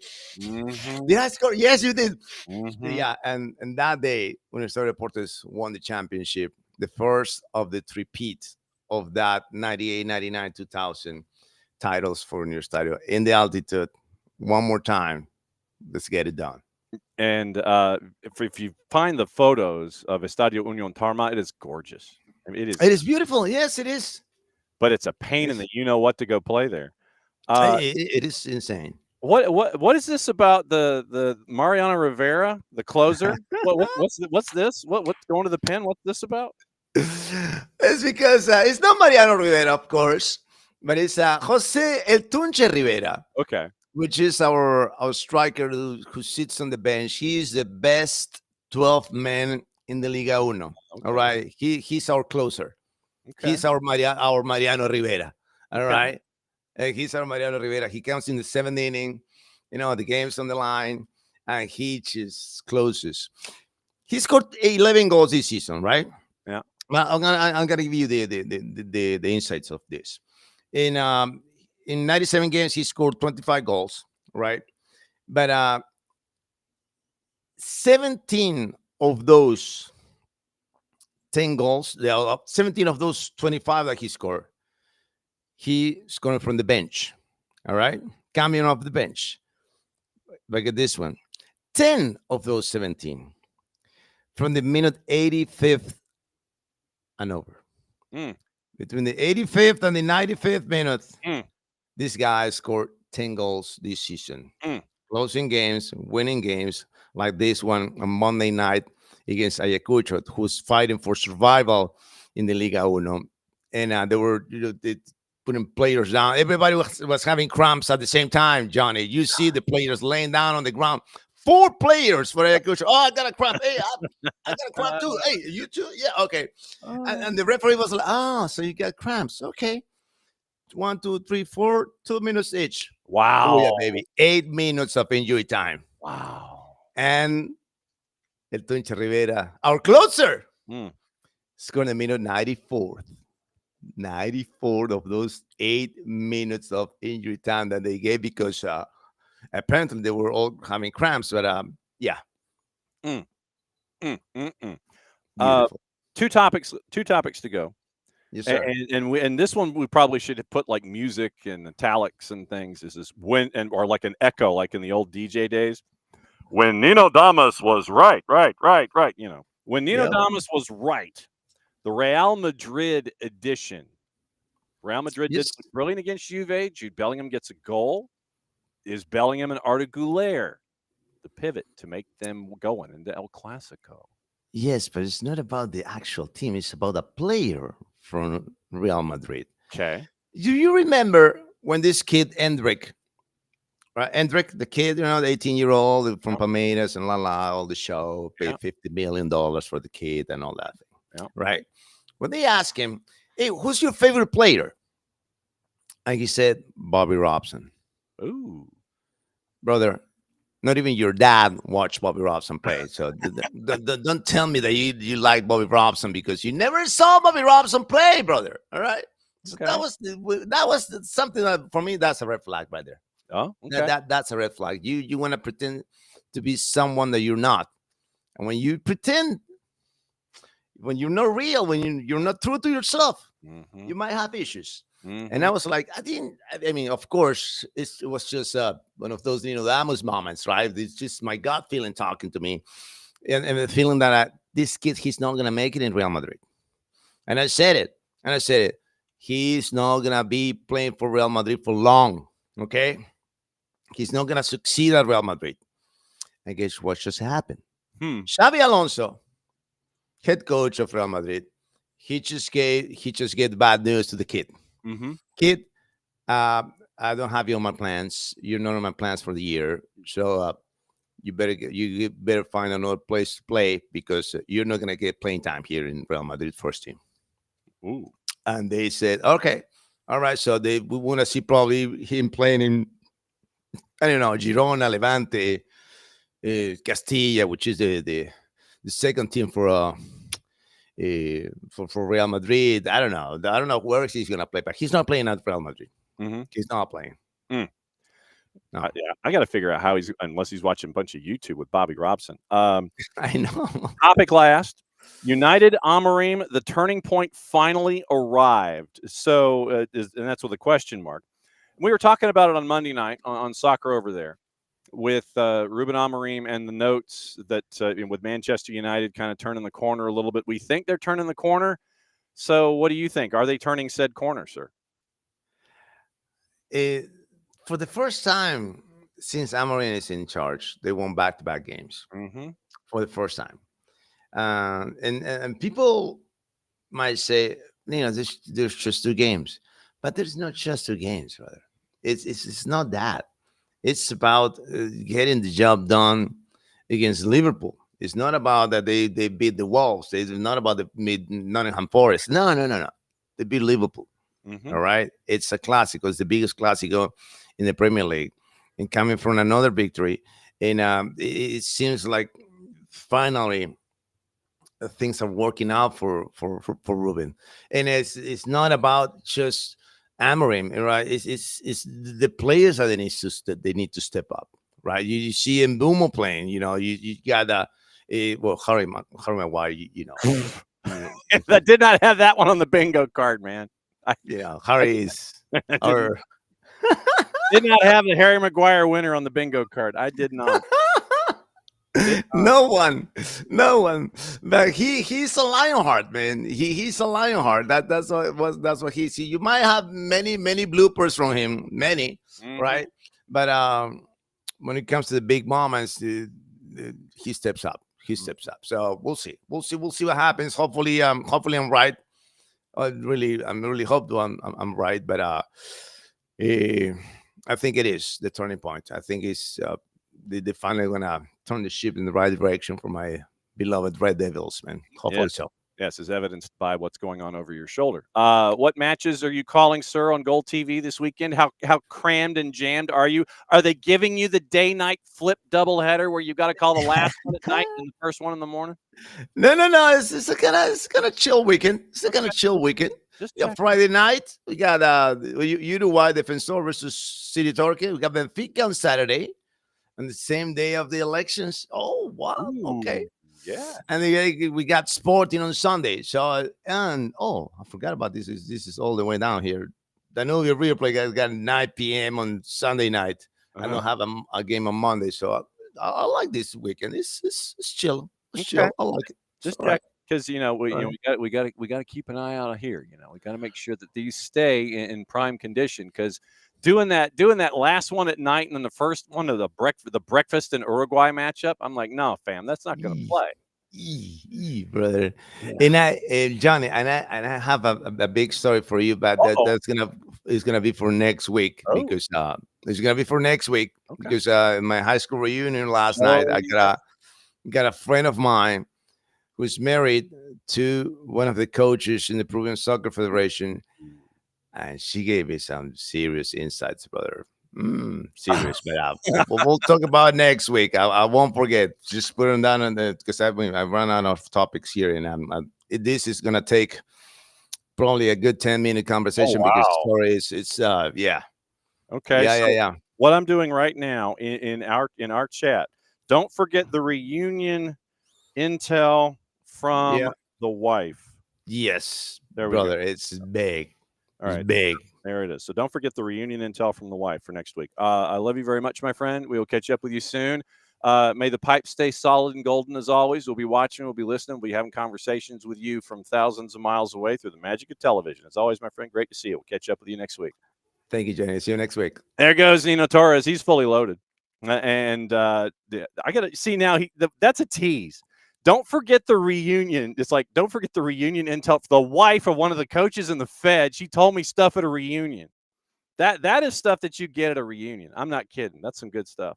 Let's see. Last half hour here on a Thursday. We'll bring Jared in as we wait for our friend Niko Moreno from Seattle. So I know we're going to talk playoffs.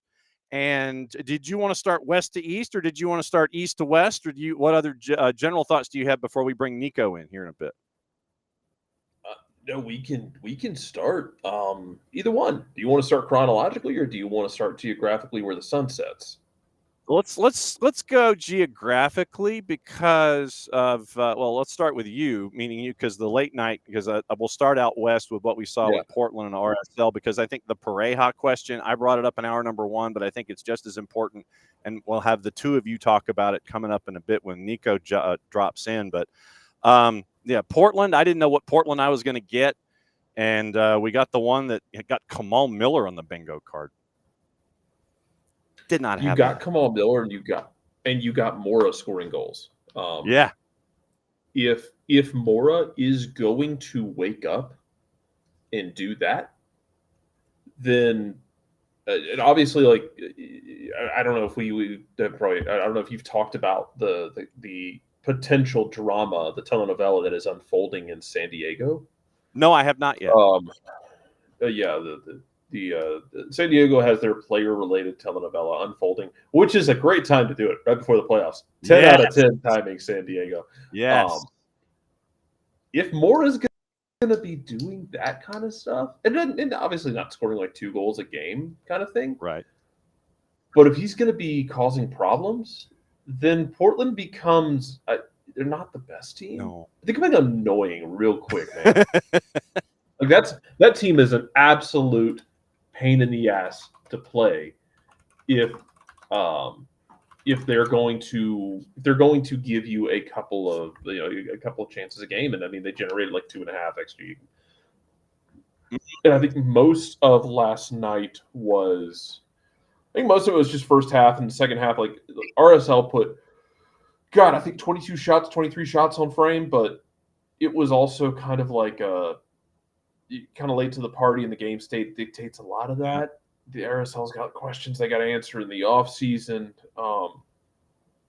But yeah, man, maybe Portland has an interesting 3 games set ahead of them. We'll see. But that reminded me, is like if he can get high, was it? I think it was Kevin Molino for 2020 Minnesota, which made the Western Conference Finals, and as Niko will be happy to recount to you, I am sure. Minnesota absolutely like spit the bit in one of the most heartbreaking ways humanly possible. Yes. And lost to Seattle, who then lost to Columbus in the final. But I think it was Kevin Molino in that playoff who just like was possessed. And I don't know that he ever hit those heights again. But yeah, if you can we talked about this all the time. We talk about it in hockey, John.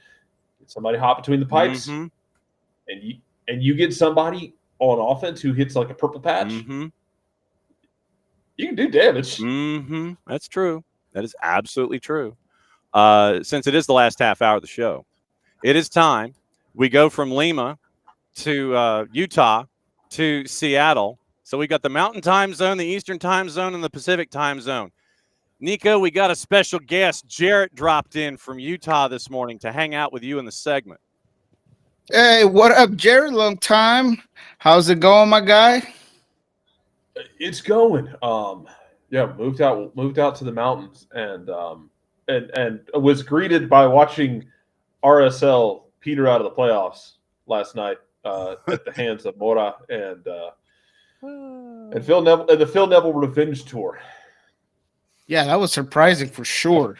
Yeah, I didn't have Kamal Miller on the bingo card at all, scoring a goal and getting Justin Glad losing Kamal Miller at the post. I did not have that on the card at all. At least Justin actually put a shot on frame and scored off the first time in 2 years. So there's that. That too. Yes, that too. Hey, I'll race you, Felipe Mora brace after 20 plus games of no goals. I mean, it seemed like everything went right for the Portland Timbers. I think that's what it took to get him out of this round.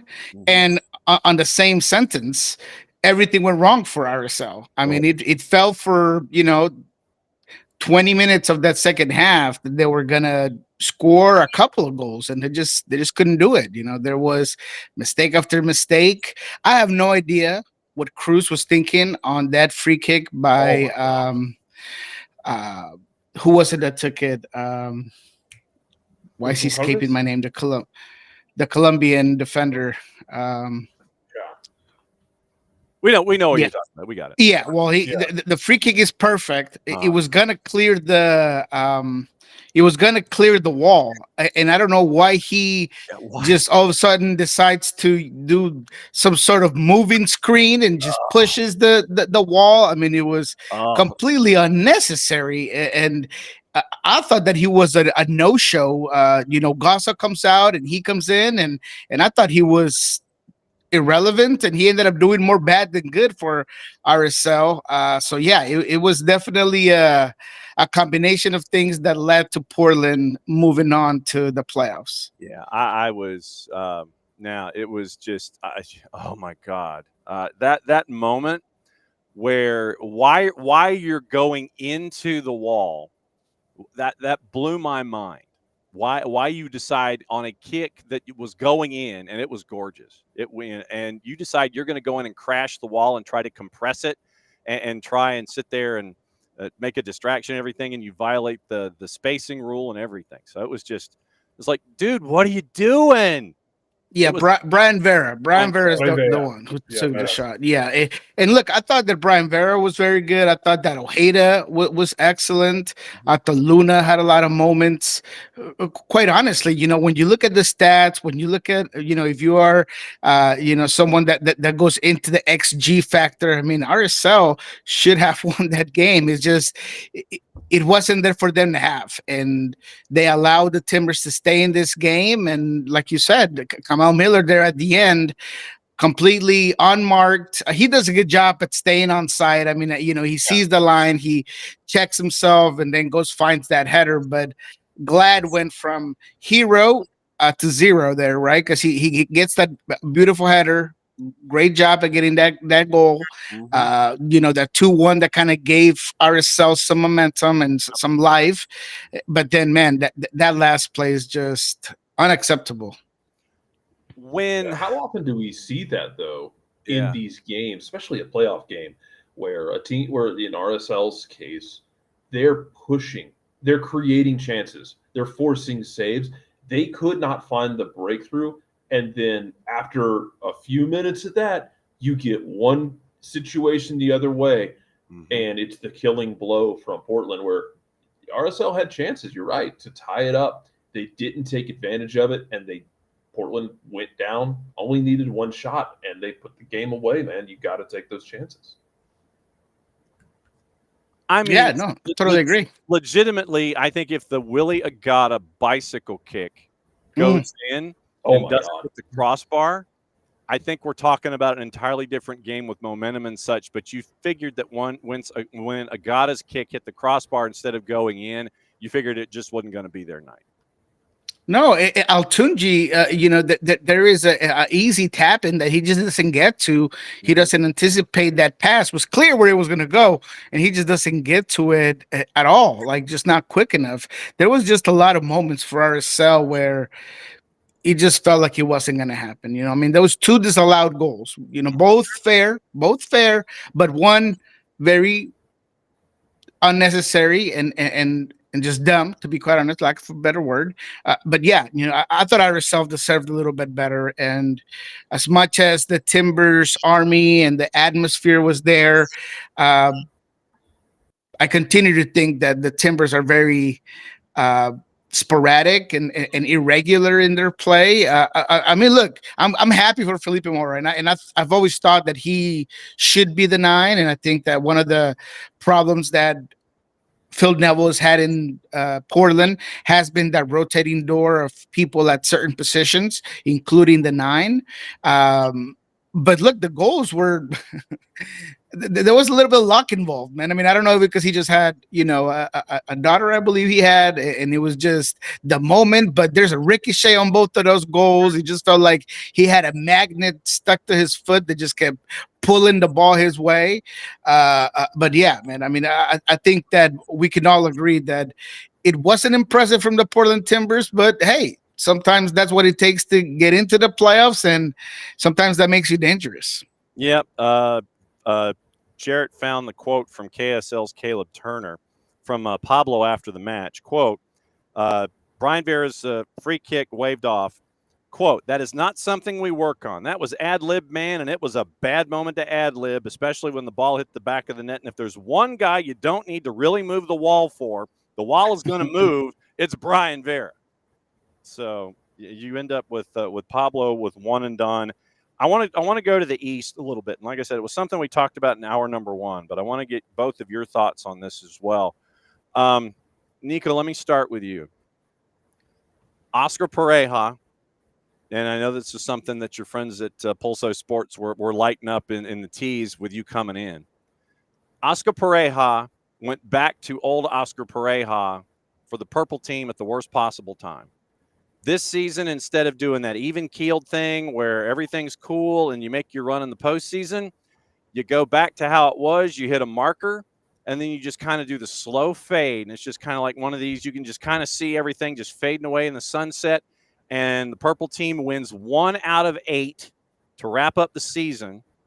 Then you have the moment that you had, or the match that you had last night in Bridgeview, which was a clunker, and we went over the stats there as well, where I think Chicago had like 78 shots and 59 of them were on target last night. Does this mean that Oscar has worn out his welcome in Orlando? Because I imagine there's going to be a lot of thought about Oscar in the future, where you have that fade, you come crashing in, you were fourth, you come into the playoffs at the 9, and you put up a clunker in Bridgeview. What do you think? This is a very touchy subject because I feel like there have been a lot of shots fired towards Oscar Pareja, and rightfully so. Look, I was the first one to say, as I'm watching this game, a game that I thought that Oscar was going to plan differently, a game where I thought that Martino Heda was going to step up and be that MVP that he is, that Maguire was going to be a guy that we all know what he can do when he's on. But the reality is that it was an embarrassing performance by Orlando City. They never had control of the game. They didn't have possession. They weren't creative. There wasn't transition moments. There wasn't even fight or character or response. That's what you at least expect out of an Oscar Pareja team. It almost feels like the team gave up on him at a certain point of this game, and Chicago just took advantage of it and never let him get up. But two things can be true. Do I believe that Oscar Pareja has been unsuccessful to put Orlando City where they want to be or take the next step? Absolutely. Yeah. But, I've heard comments about him being a fraud and all of these things. Look, Oscar Pareja's Oscar Pareja. And Oscar's never sold himself as this genius tactician that's going to make your franchise this entertaining soccer. Oscar Pareja specializes on lifting programs from the ground and making them relevant. And I thought he did that in Orlando. Gives them their first trophy, right? Sure, it's a U.S. Open Cup, but he did it. I think he did it in Dallas. I think he's a guy that eventually will be in a Ring of Honor or a Hall of Fame for Dallas. Shoot, maybe even for Orlando City. But the reality is that he has always been true to his form, to his ideology, to his way of handling teams. So the word fraud to me is unnecessary and inaccurate. But I do think that there is a clear criticism of Oscar Pareja just being unable to create a team, regardless of how good it is, because I think this comes into the picture, right? Orlando City on paper is a great team. And Oscar had all the resources that he could possibly want. He got Muriel, and he got Pulisic, and he kept Maguire, and went and got Angulo, went and got Atuesta. I mean, everything he's wanted, he's kind of got. He's called this his most talented team, and you're unable to not just reach the mountain, but you go on a 10-game winningless streak, or I think you get one win in those 10 games, and then you drop from 4th to 9th, and you have to play this game. And now in this game, your team doesn't come out and perform. I think that his job is on the line. I think that the criticism is fair, but I wouldn't go so far into at calling Oscar names or saying that he provided something that he did not reflect, because I thought that he did a good job at getting Orlando City back to relevancy. Jared, go for it. I agree. It's go. If I don't know if people truly remember, and I don't know if this is just recency bias because we're just used to Orlando being a functioning franchise. Up until Oscar got there, they were just a series of Wile E. Coyote cartoons in just different forms. The Jason Christ era, O'Connor comes in. O'Connor. I remain convinced that a chunk of it was Nani when he was there, who was a brilliant player, one of the best of our eras growing up as kids. But man, they were just so mentally weak in that era. And Oscar seemed to change all of that. Maybe Oscar's not the guy to take them to the next step. Entirely possible. Like, history is littered with those guys who take a franchise in any sport, in any league, and take it from being a mess to being stable and giving it a solid foundation. They might not be the one to get you to the promised land, but that stuff matters. And maybe you go get somebody, but I think you have to be careful about it, because if you go get someone, you need to make sure that they can build on that and that it doesn't backslide. And that's a scary decision to have to make. And especially for me right now, it'd be kind of, there's a lot of traffic with MLS teams right now. Like, Atlanta's open. LAFC is opening after the Cup. There's a lot of traffic for a lot of big teams that will want to bring in guys and want to court managers maybe a year after. I don't know. But yeah, what Oscar did at Dallas, what he's done in Orlando, he's been great. And I think he gets too defensive at times late in seasons. Yep. And it stinks. And I don't like it for Oscar because I don't think I've ever heard a crossword about him. But if you make that move, I'm not going to tell them that they're wrong if they think they need to hit it into another gear. But it's a risky decision, man. Mm-hmm. Yeah, no, I love that you bring that up, Jared, because that's the reality. Look, as someone who has covered Oscar Pareja, who has sat down and talked to him countless occasions ever since his early years coaching at Dallas, and I've sat down with him and Clavijo, rest in peace, and he is always going to be true to his form, and sometimes that's for the better or for worse. Look, if you're going to come and tell me that Oscar's too conservative, yeah, I'll agree.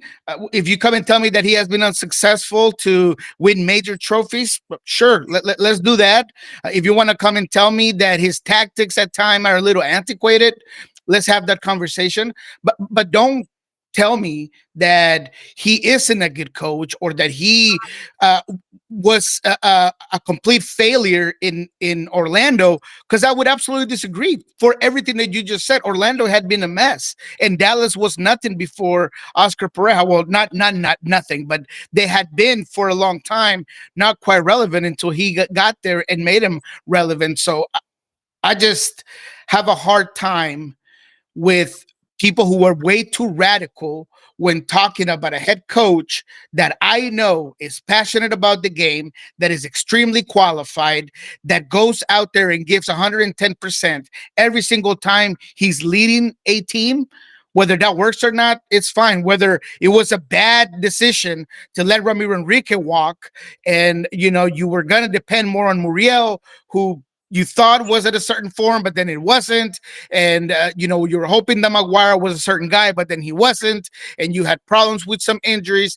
I'm not saying that's why he failed this year. I think that there's more to it than that.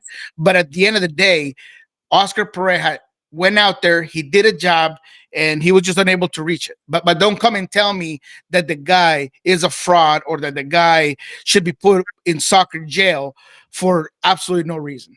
Yeah, that's a load of bunk, and that's the terminology that I will use.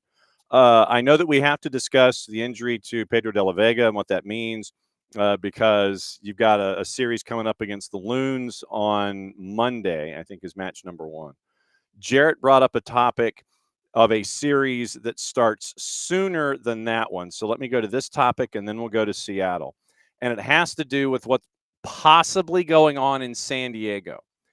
And according to Tommy Scoops, now that he is at the Athletic now, the availability of San Diego FC star winger Chucky Lozano for the club's playoff run is uncertain due to an internal situation, absent from the match day squad in decision day, absence due to a verbal altercation that took place in the locker room earlier this month, sources said. Subbed off at halftime during the game against Houston October 4. Unhappy about it. Verbal altercation takes place. One source said that Lozano needs to prove how committed he is to the locker room in order to be available to play in the playoffs. San Diego obviously is going to be taking on Portland on the weekend. Mikey Vera said after the win Saturday, he said, we had a situation we are dealing with internally.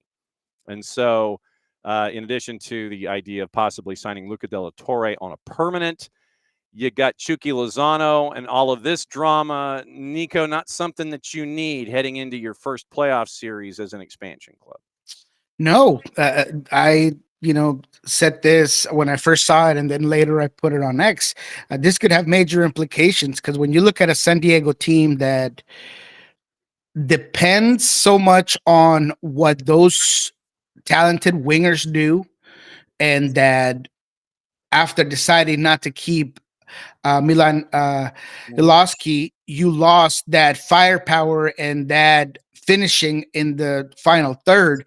You need a guy like Lozano, a guy that has the magic that can, at any moment in time, finish from mid-range and just be another problem for defenses. And look, no disrespect to Pellegrino, who, he's a good player, and, he's played the 9, he's played out wide. And, of course, Dreyer's the MVP of this team. But not having Lozano is a problem, without a doubt, for San Diego. I'm not saying against Portland, because Portland, I don't know if they can really put this San Diego team under duress enough to make it worth it. But whoever gets out of Minnesota and the Sounders, you best believe they're going to benefit if you have decided to not keep Lozano. Now, I do not know what happened. I have reached out to some sources, and it sounds like it is something that will be resolved. So my guess is that after whatever happens, if it's internal disciplinary action or if it's just a talk, I mean, he's already missed the game or whatever it is that's going to happen, I think that it will get resolved by the time that you need Lozano. Yeah. But the vibes are not going to be right no matter what. And that cohesiveness and that type of identity that we saw from this San Diego team kind of depends on that, kind of depends of that ability for this team to play good as a collective. So it's an issue. I think it'll get resolved, but you cannot tell me that, Corbett is what you want there at the 9 with Pellegrino on the side compared to maybe having Lozano and Pellegrino at the 9. I just think that San Diego is kind of playing with fire right now. But at the same time, I understand that a coach is not going to be talked to a certain way, and a coach like Mikey Veras is not going to allow diva-ish type of attitudes in his locker room. Right. So for all accounts, I think that the situation will be handled, but it would be interesting how it affects the serenity or lack thereof of that locker room. That's an interesting word, Jared, that Niko uses, the serenity of the locker room. I like that breakdown. But this is why we talk so much about managers as not just tacticians, but as managers, of finding that balance between, this is one of the worst times possible for you to have a player kind of get out of pocket or perceived to get out of pocket, however it's being reported. But you can't let this kind of thing go if you're the manager. And if it makes this 3-game playoff against Portland tricky now, but in doing so, you establish a hard line in the sand, and you are establishing a culture, then sometimes you have to take a half step back to keep moving forward. And it's important to not let a player dictate everything like that. And if they're going to cause problems, you have to treat them all the same. Now that doesn't mean you're a hard ass with everybody. You don't want to be Bud Kilmer with everybody. Like, every player needs to be. You treat them differently to get the most out of them. Right. But on the discipline side of things, you can't let somebody rock the boat right before the playoffs. And it's a tricky situation. And it's that manager side of things is one of the reasons you pay for a good manager. All right, I've delayed long enough. We have to discuss the playoff series that is happening on Monday for the start. And it is the late one. It is 9-ish, so my guess is like 9:20 Eastern time. Minnesota, Seattle, the 4-5. And news came out late last week, Niko, about Pedro de la Vega and it's 6 to 8 months in recovery for a fractured patella. Those are not words that you really want to have in any sentence at any time, but the impact of this, just as PDV was getting into that rhythm of the offense and the demands that Brian Schmetzer has, that is awful news at the worst time. It is awful news. I have been on record saying that this minimizes Sounders' chances to go on a deep run in this playoffs. I think that is undeniable that Pedro de la Vega was an X factor, was a game changer, was a guy that made your attack elite.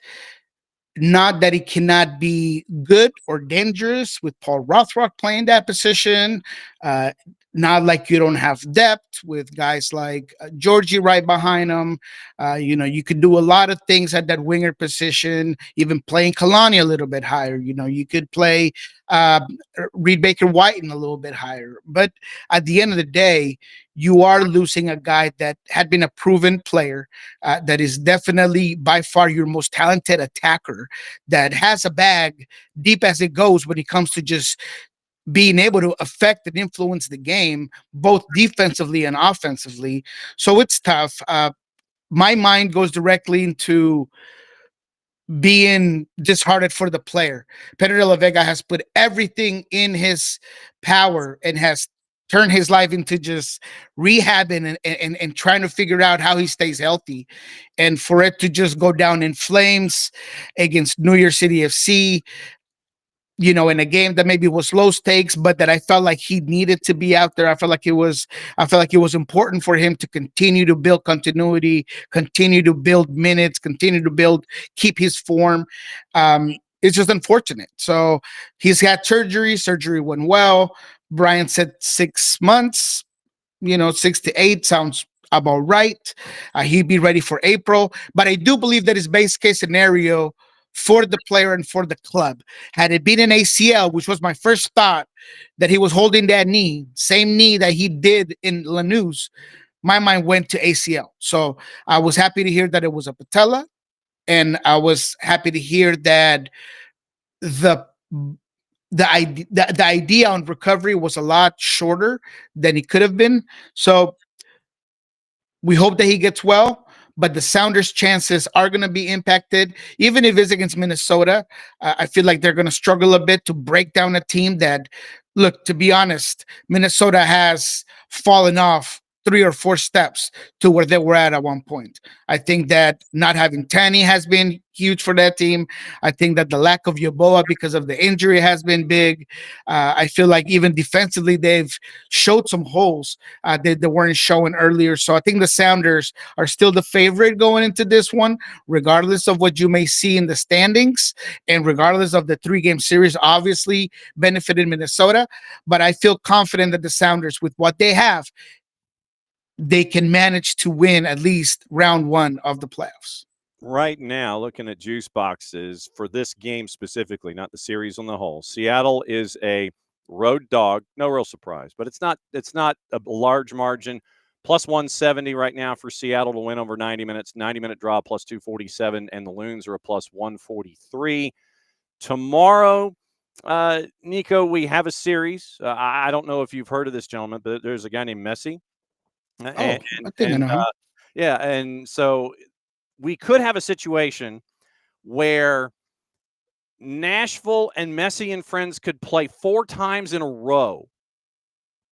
Decision day, 3-game series, and I think the longer the series goes, the more I lean toward Nashville in this one because of experience and age and knees and joints and all these kinds of things, and finding out that your speed on the wings can get behind the back line of Messi and friends.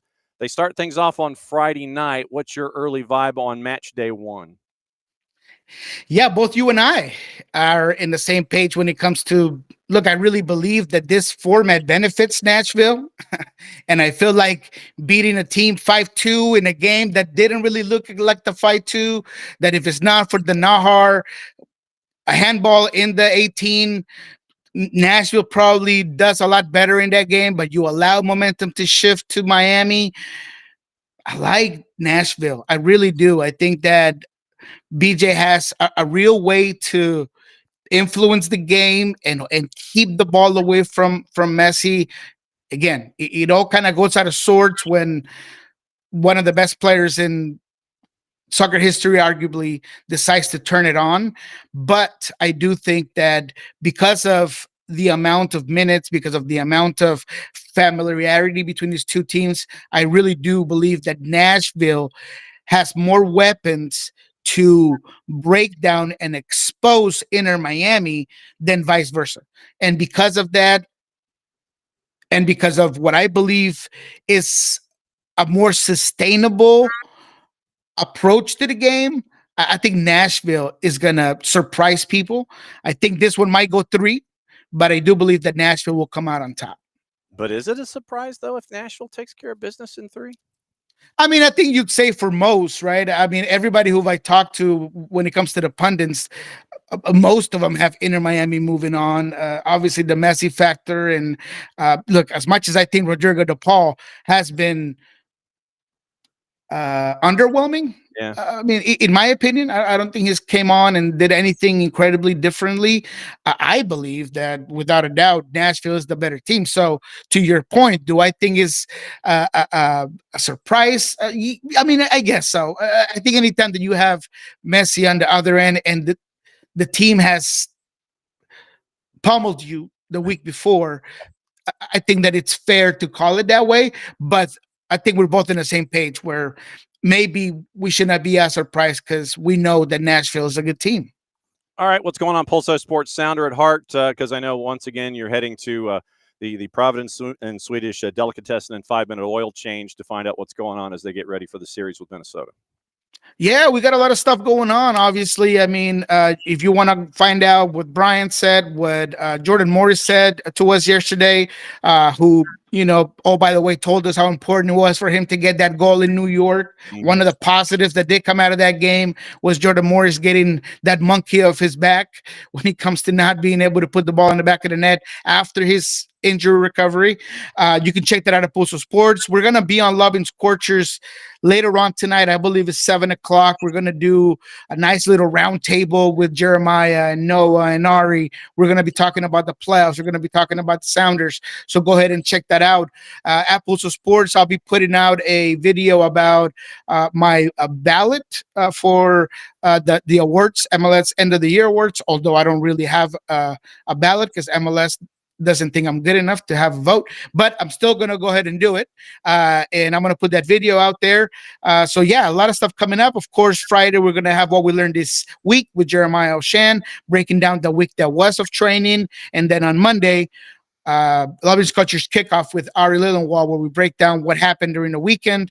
And obviously we have the game on Monday night. So you're going to have to wait to see what happens with the Sounders till later that day. And we will recap it all again when we reconvene here at the same time again next week. As always, my friend, great to see you. We'll catch up with you next week as we are now full-blown into MLS Cup Playoffs. Great to see you and have a safe weekend.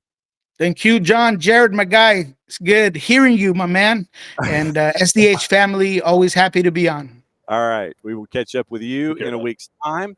And there goes Nico. Nico's going to have like his second cup of coffee. I forgot to ask what cup of coffee he's on. Let's put a bow on night number 1 on the wild card and what stuck out in your brain in the overall from this and what to look forward to for tomorrow when we have Messi and friends in Nashville kicking things off again. As much as we've talked about Orlando and the issues with Oscar Pereira, give Greg his flowers. First time since 2009 that Chicago has gotten out of the first round of the playoffs. There's going to be a section of U.S. national team Twitter that is going to be up in arms, and still mad at Greg about, I don't know, gesture at everything, and you'll have it covered. That being said, give Greg his flowers, give Chicago their flowers, because it is one thing to say that Orlando did not play well. That's true. They did not. Mm-hmm. Chicago smelled blood in the water, and they were professional about finishing that game off. Probably should have had 4 or 5 goals in that game. Really professional performance from them. Really cool for Chicago. I'm with y'all on Miami and Nashville. I tend to fall into the romantic trap with Miami, because you have a couple of legends retiring, that they are going to empty the tank. Oh yeah, every step of the way. Mm-hmm. And I could see them getting to the final. Now, whether they get it done remains to be seen. I think they will. I think Messi, as much as anybody, will leave literally everything on the table for his boys to make sure that they get to walk off lifting a trophy. Because, yeah, man, that's the dream. We don't often get our dreams. So Nashville will be a pain in the ass for them, 100%. It's really, and it is a tricky pitfall for me to not slip into the, but Miami's going to try and make things happen for their boys. We'll see. Yep. And before we get out of here, I'm attempting to take care of unfortunate liqueur, rum, and various other sundry characters here. So viewer solicitation. Spell solicitation, John. B-O-T. And of course, Fat Fingers take care of a bunch of other letters that don't need to be in. And thank you, Derek, for letting us know. Viewer solicitation bot, 23 characters, report submitted and closed. So there we go. All right. So tomorrow, full show. And David, the Nani meltdown era really hurt that team, maintained a bit after, never gotten back to it. The penalty shootout, red card chaos with Gillespie. Yes, Gillespie and Schlegel and all of that was definitely a part of it too. And they struggled. Yeah, and that pitch in Bridgeview, that definitely interesting. The pitch in Bridgeview has been an issue for years, though. Yeah, I know. So wait a second. Hang on just a second. We might have now Ricky being an intrepid producer. It appears that the gentleman known as Messi, he appears to have renewed his contract with that club. So I believe it is. Let's see. So he is apparently. Well, Derek, you're gonna have to wait 2 more years. You're ready for post MLS Messi. Well, take a 2-year nap. So all right. So with the video is that is on all the social medias. We have Leo looking at a stack of paper, and he's got the pen, and it's not the framed photo where you have the pen over the contract that you haven't signed, but legitimately he signed it, and he's smiling, and they've removed everything from behind wherever he signed it, and it looks like he's either in a playground or on a beach or something. We're widening out the shot. Oh, he's in the middle of Freedom Park. Okay, so he's in the middle of the new stadium, and they continue to pull out with the drone shot, and they continue to pull out, and it's a pink sunset, and it appears that it's another couple of seasons of Leo Messi in his new stadium. So he's going to be hanging around for at least another season to open the park. Not necessarily a surprise that is the case, but you end up with Leo Messi, and he's a stay-in. You know, Rayanne, she's a stay-in. So is Messi. So Messi, he's signed. Looks like it's another 2, and there you go. So Leo is staying. And we're going because we got stuff to talk about tomorrow. It is Lucas Panzica dropping by, batting leadoff. He's going to talk about the Nashville series against Messi and friends. Then it's hopefully our friends at Beyond Goals Mentoring at 9:30, and we'll see who is going to be joining us from Major League Soccer at 10. Will Pelagic, radio play-by-play voice for Charlotte FC, is going to be joining us at 10:30 to talk about his series, and no Wilf Zaha, at least in match number 1. So very, very busy day tomorrow to wrap your week. And we'll put a bow on everything and get you ready for it all. Jared, thanks for dropping by and staying past your normal time before you have to go and report to actual work. I know, right? That's good. Yeah. It's only 9 o'clock here. It's fine. Well, yeah, but I don't want you to get. Also, I think we're going to get a bunch of snow in the mountains nearby, so there's that. Oh, well, there you go. So we end on a contract extension, and we're going to be back at it again here in a little less than 22 hours. So for Jarrett, for Nino, for Niko, all of you, I'm just John. Thanks for dropping by, as you always do, for another go-round of SDH AM. Back at it again, less than 22 hours since it's the end of the show. Means we get to do this. Much Platiel, play it safe. We'll be back at it again before you know it, otherwise known as tomorrow. Bye.